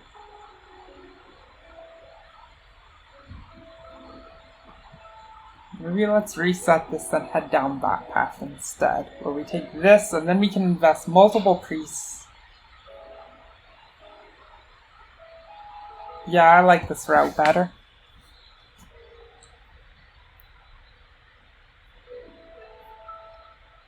If we got one of the shipping points this round, we could build both of these, and that has some attractiveness to it.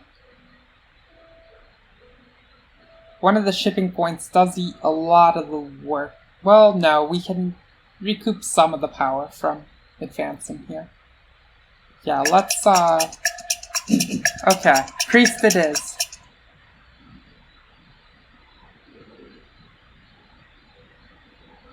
Kaseki, yikes, you people. This game is not going well. There is no way I'm getting 190. 138 is maybe possible.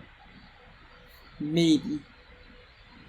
Like, about all that can be said towards that is that I have a fairly easy 18 points to take via my stronghold power.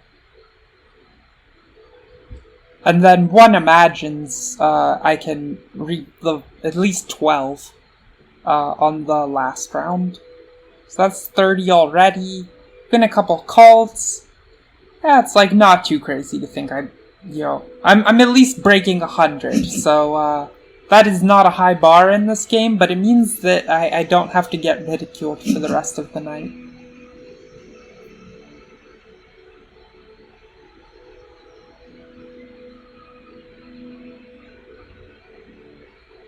$7,892. Yes, it is too high. I'm informing you right now. That is too high.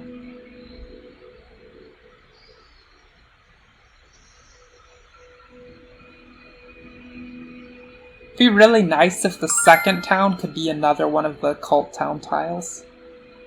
Because, like, these are vaguely contested positions, somewhat.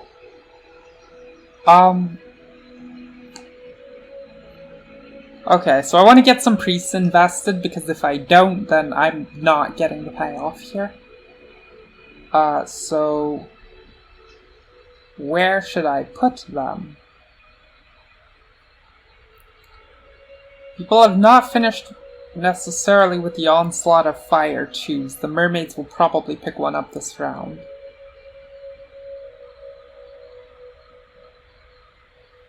So maybe it's worth something to advance here. Seems, well, I don't know. It's easier to beat people out on water. So I guess I'll take one priest in that slot. There's no real race to do any of the other things that I have to do this round.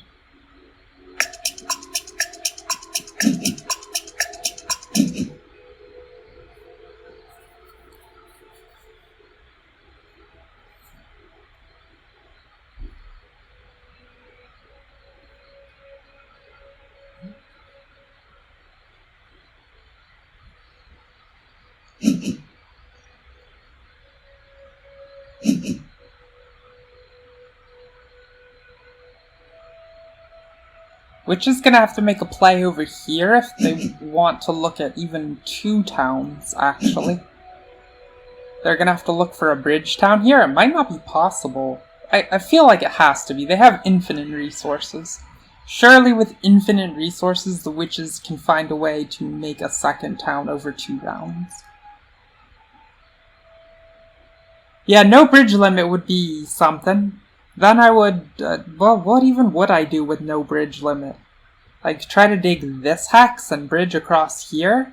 I would run, see, the key thing is it's not actually 3 points per bridge, it's 3 points per bridge that connects 2 of my own buildings. And I don't have a lot of available such connections. Yeah, Dire Dire Docks hype. Do love this song.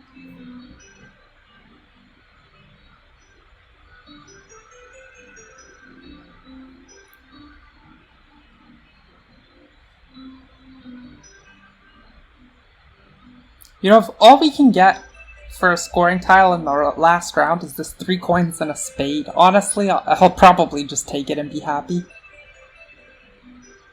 That does save a lot of resources.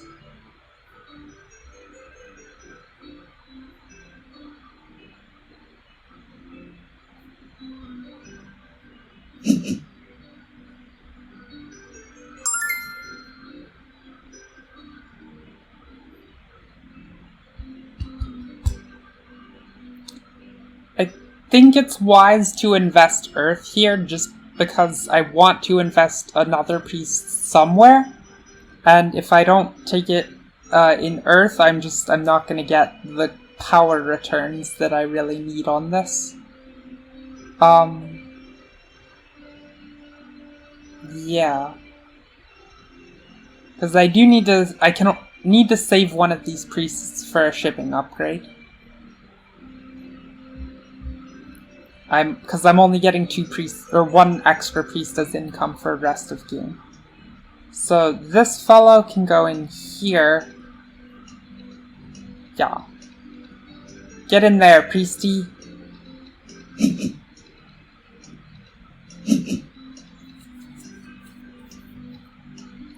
And now that's 2 coins we've made. Woohoo!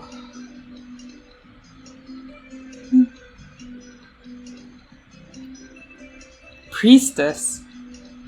I'm sorry, how do you tell the gender on these little figures, Kaseki? I have no idea. Like, they all just look like tombstones to me.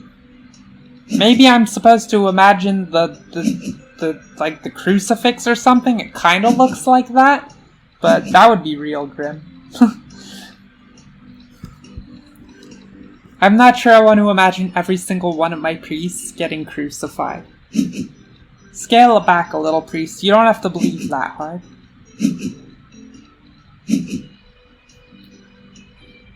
More favors from people, and meanwhile we're not doing things that look even close to like what other people are doing.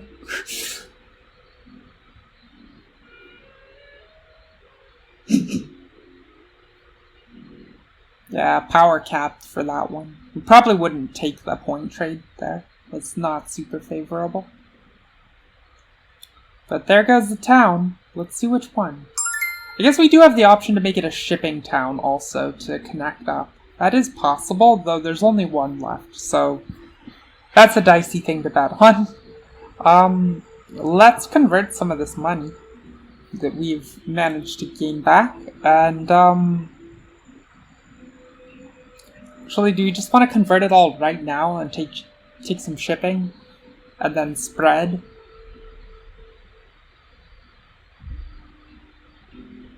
That may be wisest. We are gonna get 10 coin income for the last round. That's hefty, to say the least.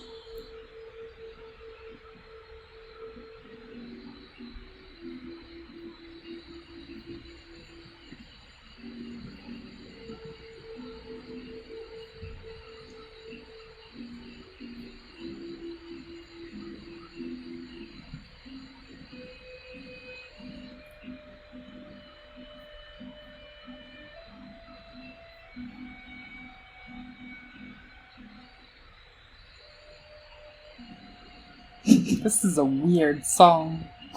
Whatever it is.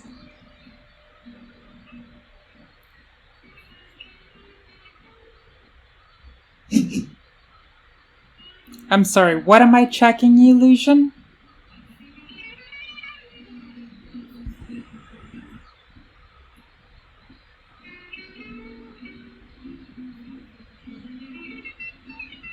Okay, 2 of these go for a bridge.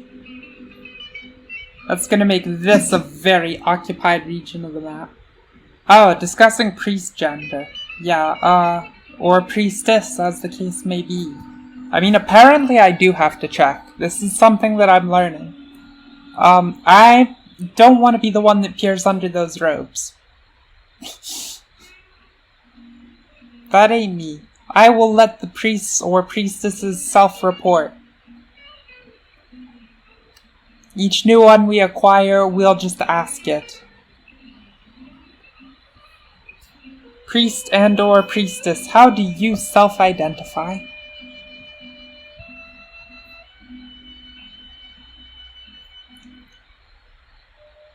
So, I still have 7 resources after paying for the bridge.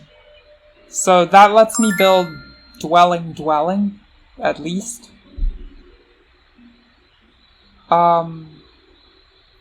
Let's do that, because I want to get those incomes where available.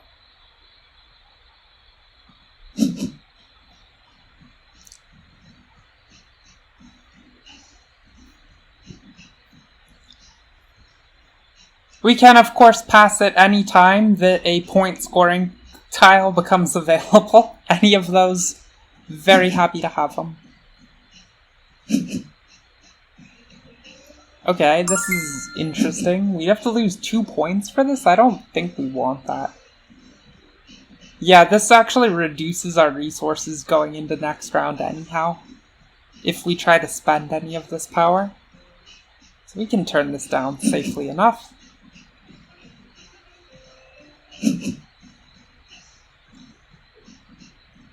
Interesting. Okay. Someone's got a water. Yeah, the witches have a water too. Rough. Well, then we are probably only going to manage 3rd place on the water cult.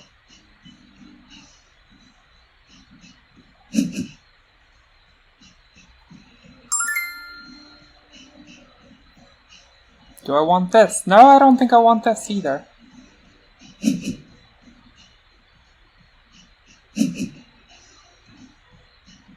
And there goes an Air 1. This is just so many favors all against us. We don't get them.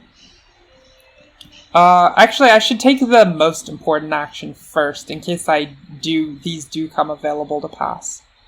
Because in second seat here, the mermaids can pass, probably will pass as their next move, and then I want to be able to get that card. So let's, get that bridge down right now.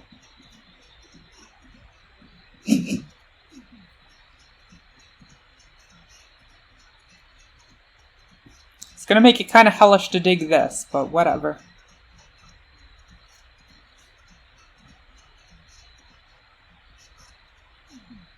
We don't have the spade, we'll just have to throw 6 workers away into digging 1 space. That's really Really sad. Okay, worker town's all gone.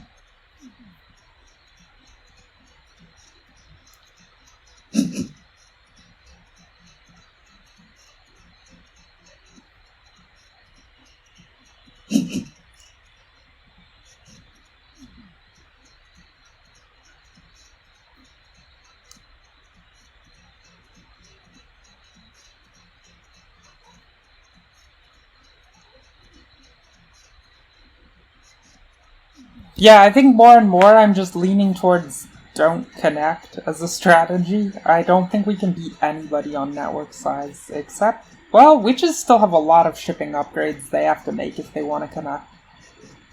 At this point, we've already upgraded to 2. We may as well get the 3rd, because it doesn't even save us that much if we don't dig this hex. And I say this only because this needs to be 4 big for a town. Unless we intend to procure a sanctuary here. Which, I don't know about that plan. That's a lot of resources. I mean, less than digging this hex, to be sure. It'd be really nice if Fat Panda could come up with an action here.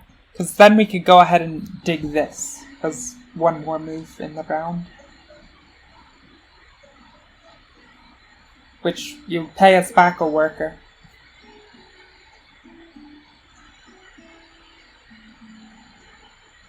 Here we're only taking 5 workers as income, that puts us on 10. So if we use 7 of them to dig and build a dwelling here, then we don't, rather embarrassingly, we don't even get to make the 4 trading posts.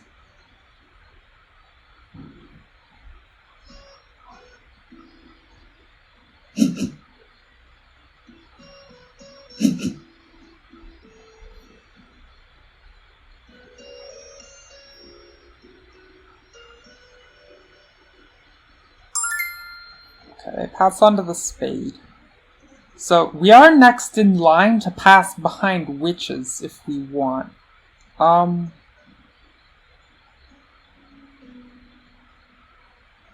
That has a nicety that it comes with a resource on the card whenever they're done.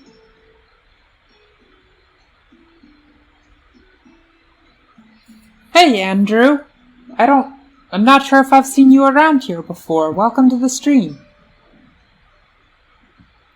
This game is not going well, and I'm not happy about it. Really not going well. We're definitely set on money for the last round, I should think, right? We're gonna take 10 in. Actually, that between a shipping upgrade and trading post upgrades, maybe that only allows us 3 of them. So if we were to pass here, we could take... We'd be on 10 workers, and then,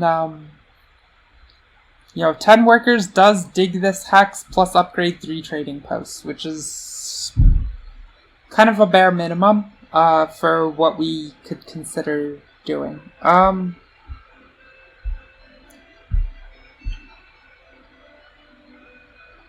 Really stinks to not put down that extra dwelling.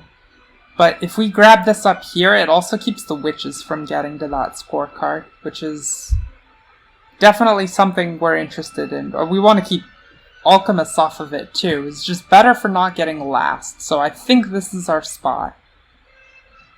And that is why we built the bridge first, because it was the most important thing we had to do. So there we go, we can pass for 18 points in the next round. And we still have a town left to found. Whereas the mermaids do not have a town left to found and will not pass for any points. No, that's a lie, mermaids can found this town. Okay.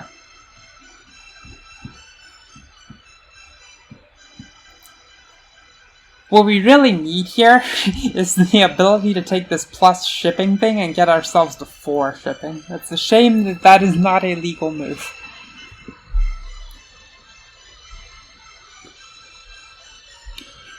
Hey Andrew, that's actually really nice to hear that. Yeah, the YouTube vids are just, all I use YouTube for is a repository of just old VODs before Twitch is gonna delete them. So I have not looked at that ever, really. I'm not sure who subscribes to it or who watches there. But it's really nifty for someone to make their way back this direction.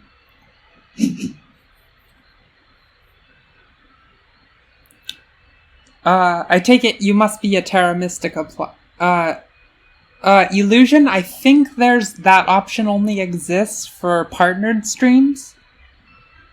I know that as a partner, things get stored for much longer for you. This may also be true of affiliates, but since I've only been at this streaming thing for a month and a half, that does not apply to me yet. So in the meantime, I just store them on YouTube. For those who watch on Twitch and may not be aware, that does mean you can just go, if you want to see an old match that's disappeared off my videos list, go check it out on YouTube. You just search Princess Titania, same username. They're there.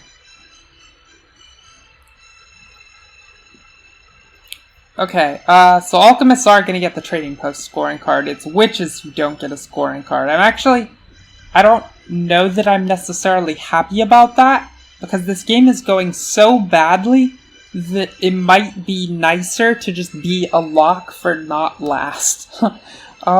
Whereas, like, if Alchemists didn't get any of the scoring bonus cards, I think I would be pretty comfortable saying here that we could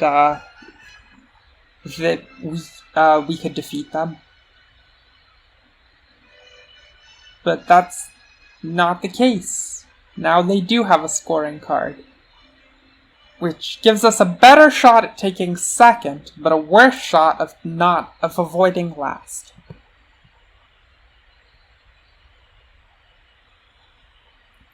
Highlight the whole video? That sounds somewhat obnoxious. I would prefer to keep my highlights in a state where they're actually recommended viewing. On that note, someone went and clipped me, I saw. One of you jokesters clipped my comments about how the point of Vegas was flirting to get free meals. So, stuff that sticks around in a highlight reel.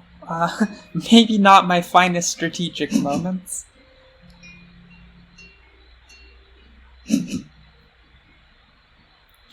Let's see, Alchemists still have this water 1 favor to use too. I'm sure they'll use it on water. Yeah, breaking this tie is worth some immense number of points.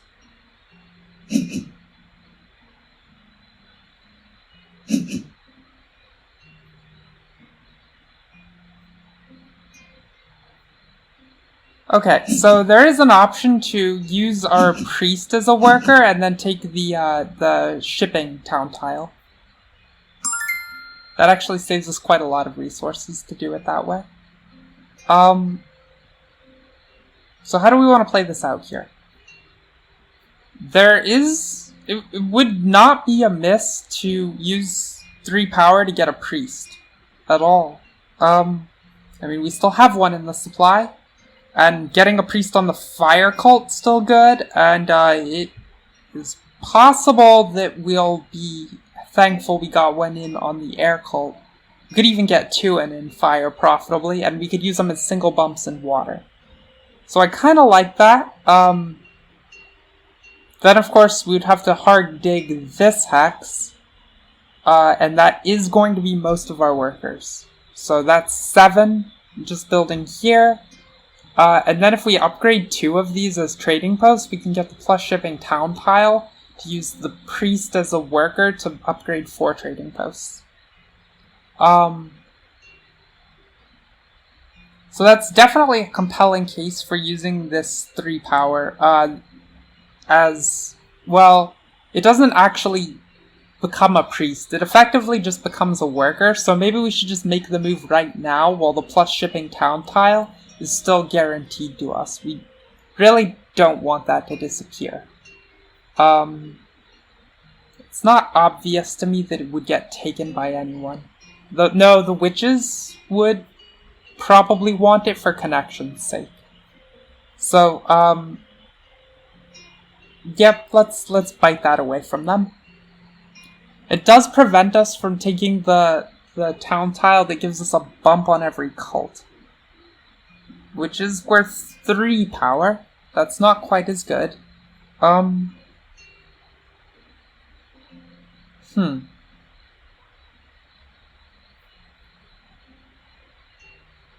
I guess if we just have to upgrade shipping the manual way with this priest, and then we get a 1 bump on all 3 of these, it's... yeah, I don't know about this plan.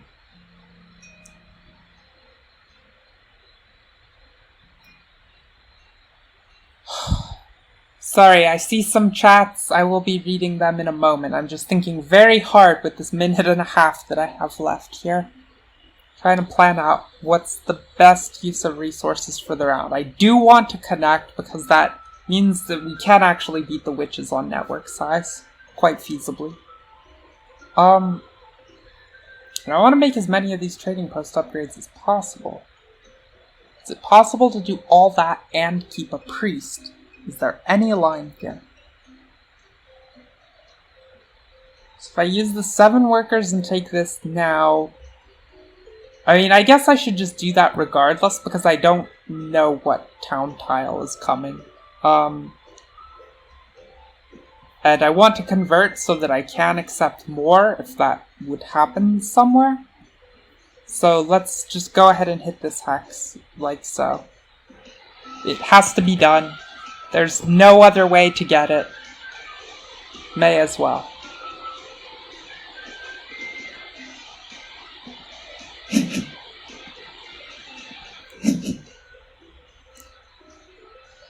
Oof, okay. Now, how does the rest of this play out? I guess we start upgrading trading posts and see what exists town tile-wise.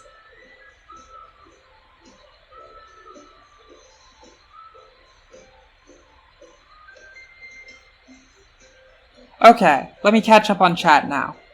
Oh, yeah. Yeah, you all are, ruthless sometimes. Definitely, I'm surprised that my crummy singing from a week ago didn't get clipped. So I expect Twitch chat to be somewhat ruthless and use everything I say against me in the court of public chat. Okay, this is more power if we want it. It might actually be worth getting. Because I would very much like to have this town tile instead. And if I take this, then I think I can do it, yeah? Right, this is already resources for all the trading post upgrades. I just need to produce an extra 3 coins. And I get 3 power here, plus 3 power there, and it works out. So yeah, we'll take this.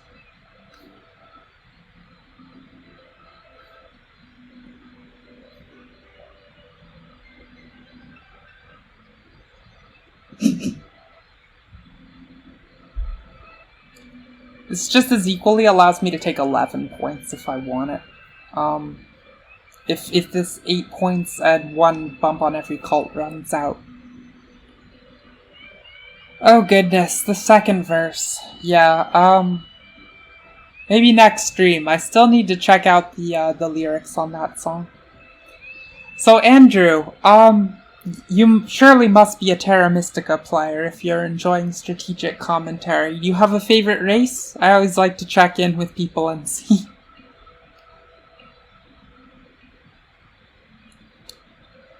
I think... yeah, okay, we're doing everything we can hope to manage here. Then, so we'll take 12 points for upgrading. We'll take 9 in the pass, and then 4 here, and 8 on founding the town. And that's an okay sum. It's okay, at least. This is just about racing to the town tile we want now. So that's why our next course of action is upgrading spots. It's a real shame we don't have Water 1. We would capitalize a bunch here, but this game has gone all kinds of badly. So we'll just take what we have and roll with it. Actually pretty useful Mermaids saw fit to build in here, because otherwise I was only going to have 3 trading post neighbors. I was going to have to make some play like building out here to get a 4th, if that were even possible.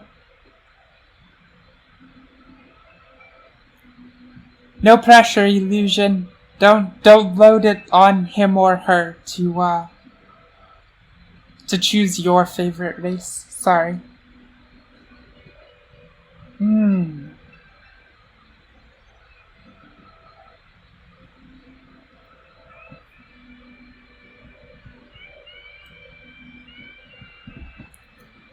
You play on BGA? Okay, same as me.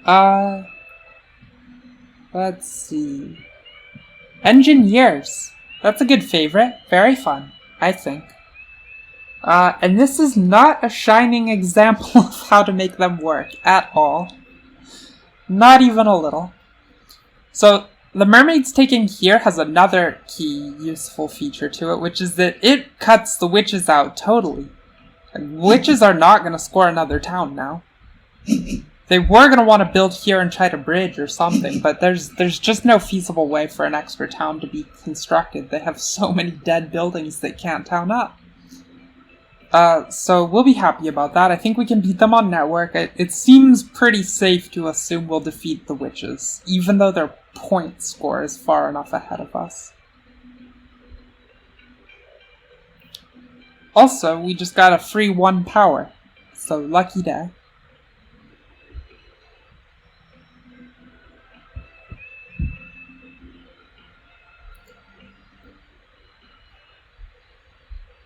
Kiseki, I actually wondered if you had a particular favoritism with Darklings, because I've played against you a couple times now, on stream, and every time you've gone real hard on the Darklings bidding-wise, past the point where I thought it was possibly in my best interest to continue. I mean, so you just outbid me for him.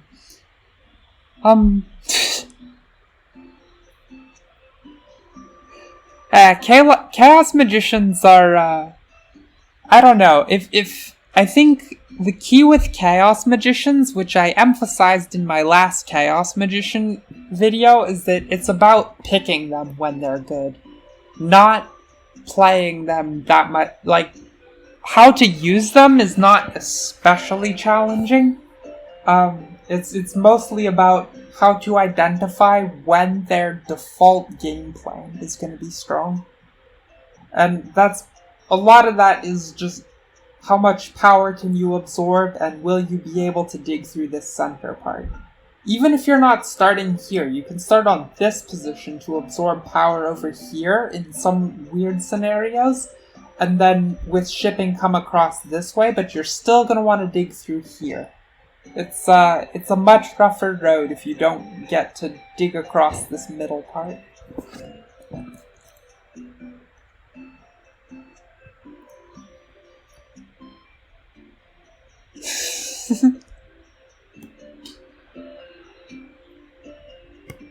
No illusion, we're feminists here. Our priestesses don't have to wear dresses, okay? They can dress themselves however they like. I say this, of course, but I'm actually a pretty girly girl myself, in terms of things I wear. Lots of thinking from the fat panda. More power to you, fat panda. There is nothing you can take away from us because we have so little that our sights are set so low.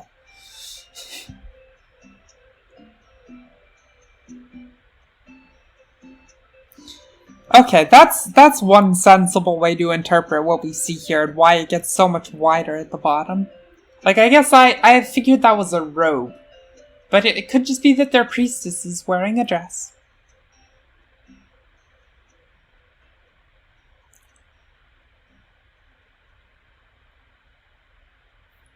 So next action, we're going to want to convert a coin first. because if we do that up front, then we put ourselves in the very near power cap situation where any power anyone does next to us will get capped into free resources. So the only real choice in the next action is which of these we upgrade. It has to be these ones because we want to race for the town tiles that we like.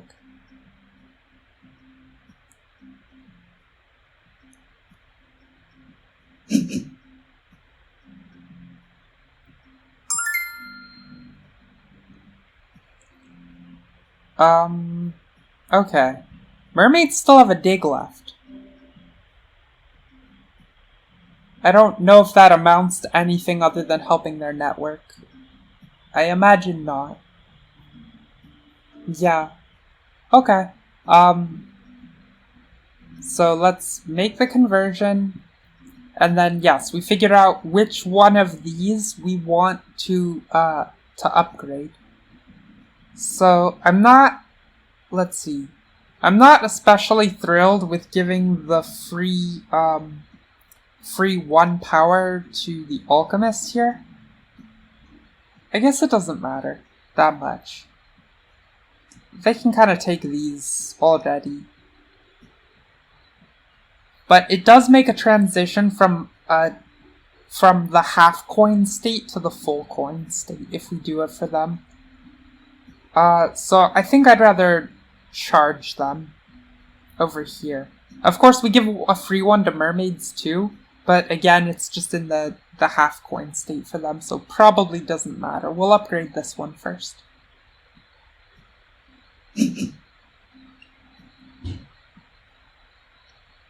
And then let's get some cult bumps, yes? It has to be this one or this one. We don't have the resources to pick these. I think it's probably for the better to take this one. It's just worth some extra points on top of doing it all.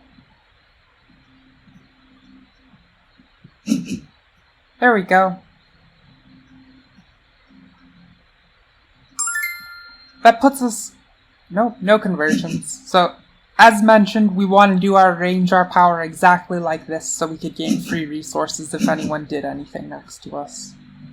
Which is use their favor action to advance on water. Kind of a shame that alchemists still have infinite priests, so they will edge past us here. Witches probably will too, so this is still a last place on water, even at rank 5. But it did competitive things for us on air and fire too, and give us the power we needed.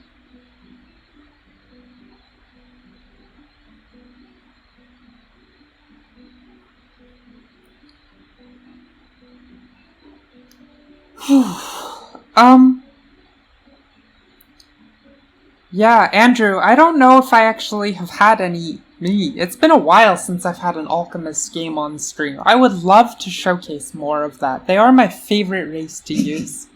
But again, they get cock-blocked an awful lot just because Darklings. Very unfortunate that they got printed on that same backside. Oh well. So we can continue upgrading trading posts. And we have to upgrade shipping. Well, it doesn't really matter what order we do all of that in.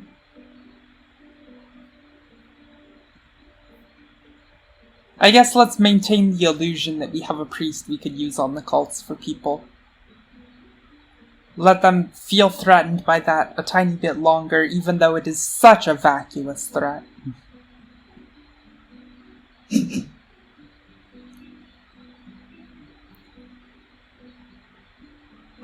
You cannot play Fire and Ice factions on BGA. That is impossible. You can play them on the Snellman client if you want. So I think my take on Darklings is that they're kind of very accessible to play at lower levels, where if you mess it up bad, it still performs fine. But to play Darklings at the absolute top level, it's like there's an enormous amount of skill investment you can throw into learning to play the Darklings that will keep paying off for you. It's just that the returns are so small. You know? Like maybe if I played the Darklings badly, I would be 50-50 to beat whoever. But if I play them like the best person ever, it only ups it to like 75% or something. Like it's a much... The amount of returns you're getting off of your skill investment is a little lower, but there's a lot of skill investment you can throw down that hole to really get everything perfect on Darklings. That is my belief about them.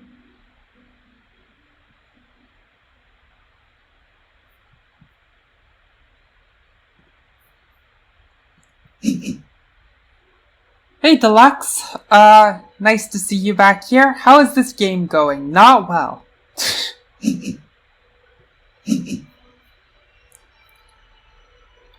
We're doing what we can to not get wrecked. I think from the looks of things, we can definitely take a very solid third place, and maybe we can get second. But we are going to get blown up by this fat panda guy, methinks.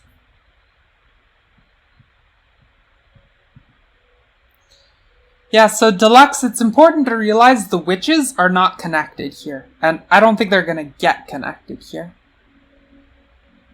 Well, I guess they can connect. They only have to upgrade shipping one time and they're connected. Okay, that works out. They won't have sites to dig, so how do we compare with them on network? They have 1, 2, 3, 4, 5, 6, 7, 8 buildings on their map. To our 1, 2, 3, 4, 5, 6, also 7. Yikes. Maybe instead of a trading post, we need to end by just building a dwelling, so we make sure we beat the witches on network size.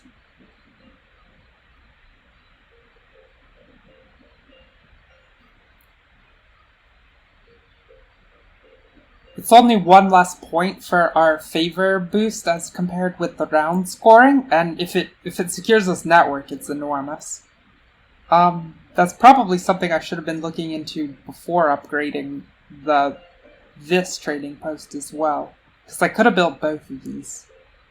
But 4, 5, 6, yeah, okay. So they are 8 on the mat.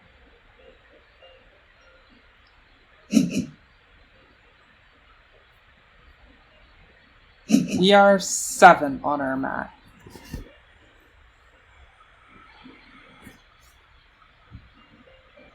I think it's probably worth tossing that extra point just to make sure they can't tie us on network by hard digging a hex. They can hard dig this one.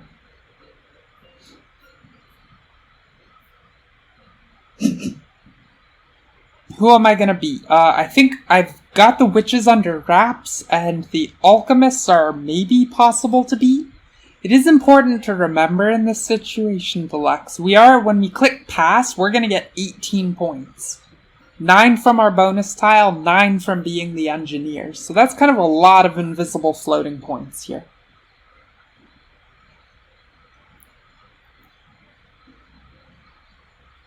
See, alchemists... Oh.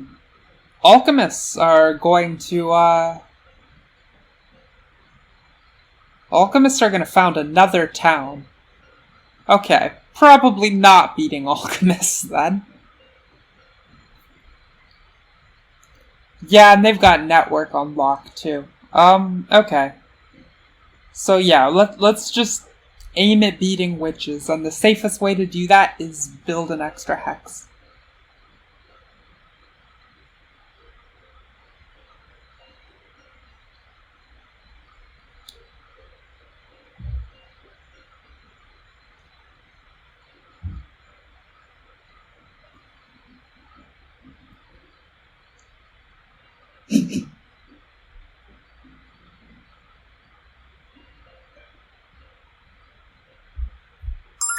Okay, so that was the bonus tile dig for the mermaids. So they're done with territory expansion, and we know they're taking second place on network.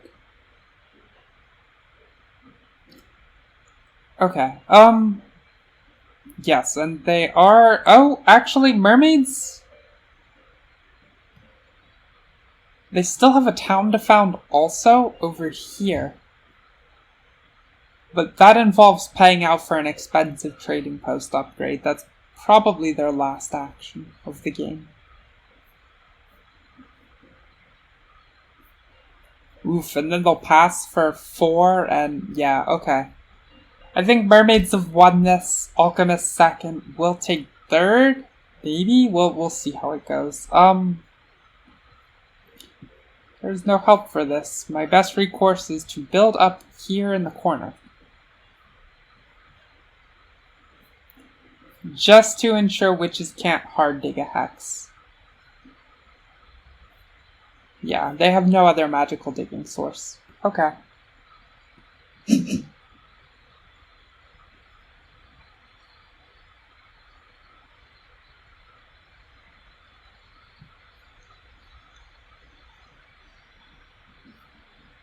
So what's our end score going to be? We have 85 here, 6 for network, 0 for final resources is 91. The 18 points from past brings us to 109.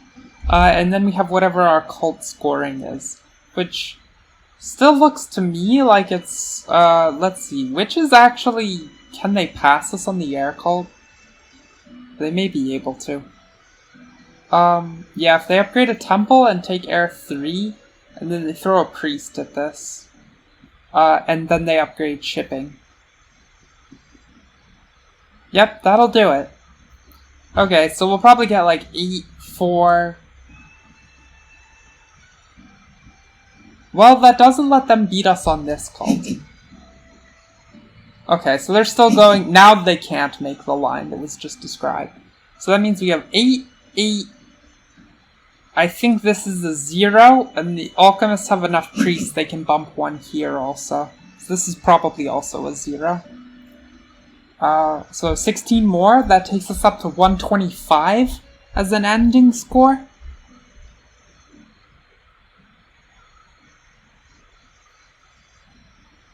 Unclear that that will be good enough. But we can hope.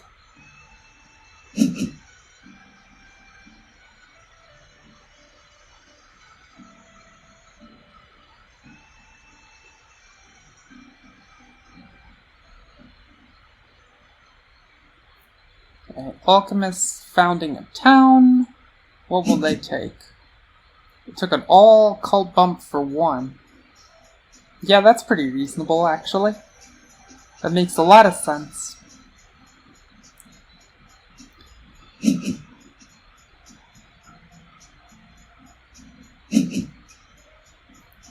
They'll upgrade here, and they found a town now, and, are mermaids just interested in 11 points here?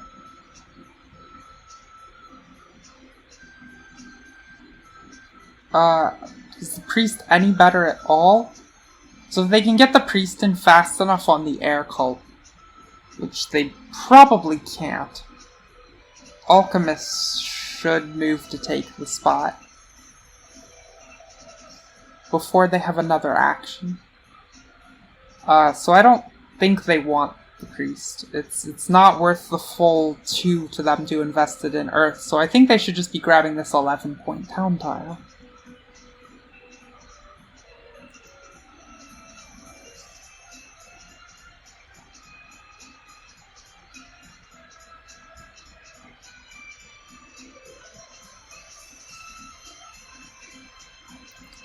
I guess there is still a line where the witches defeat us on the air cult and don't upgrade shipping. Should make a lot of sense. They're gonna lose the network anyway.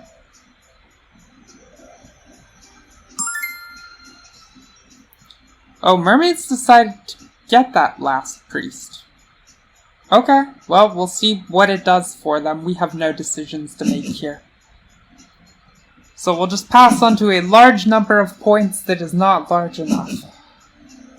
And be very sad. Crap. Okay, witches did take it. That means almost certainly they're passing us up here. And, that's not good. That by itself may be enough that we no longer defeat the witches. I lost count. I think I counted it at 125. Is that counting myself for 16 called points and then 6 network points is 22? Yeah, okay. So we make that 4 less, 121.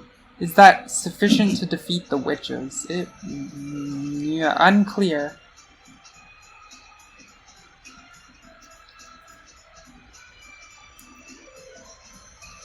It'd be really nice if the alchemists could, like, snipe the witches here. I think there's a real chance we just barely take last place. We'll see how these people play it out. But I do not think it was reasonable of Fat Panda to expect to get the priest in this last spot. Everyone else would have wanted it, and indeed, there it's gone. I mean, they can still put a priest here, or they can try to bump themselves 1 on fire. But bumping themselves 1 on fire is unlikely to prove super fruitful. Alchemists are actually in a situation where they can upgrade a... No, they can't upgrade a temple. Alchemists can't take any favors. Okay.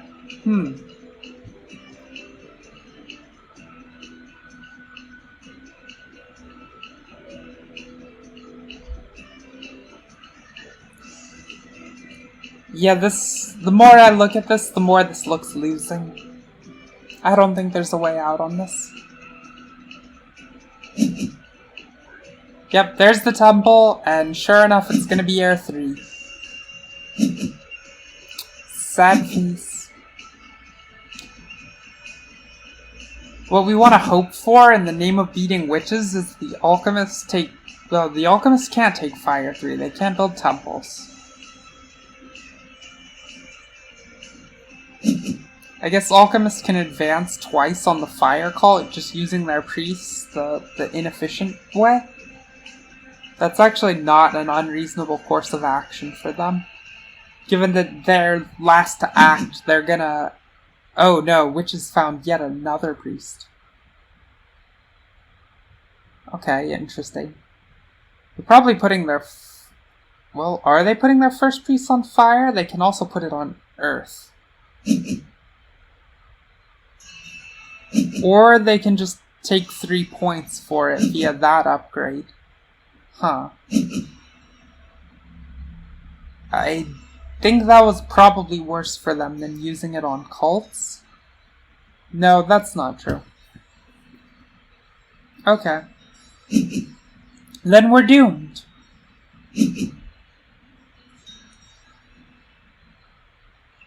Because witches... Yeah, witches now gonna do... clean up on these cults.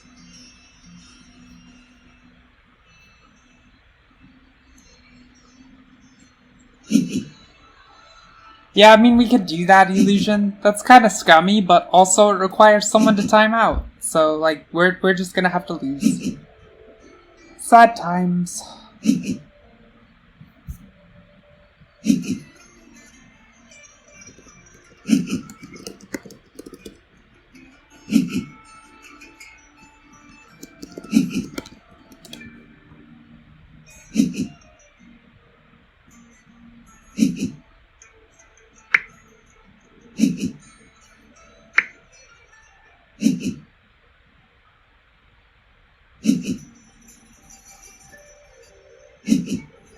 Oh, we did beat someone. Huzzah. Okay, we'll take it. Oh, no, wait, the networks haven't come in. Okay, wait, does that mean... No, we just... No, okay. Alchemists are gonna beat us by more than 1 point because they have 2 final resource points. Okay.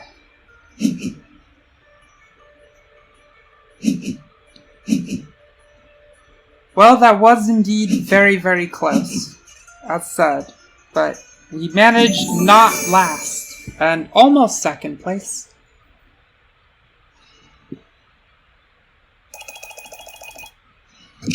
Oops, sad face.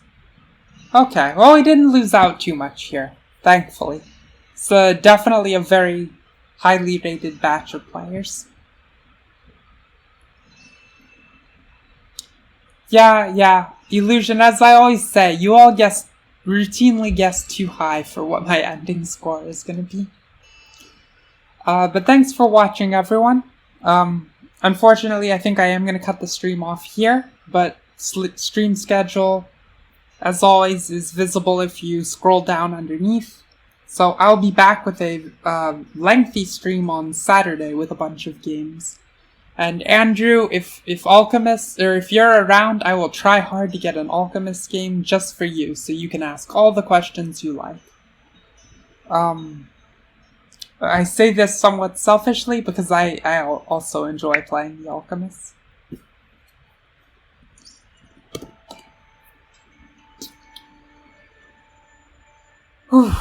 Okay, so thanks all for watching, and hopefully I'll see you back on Saturday.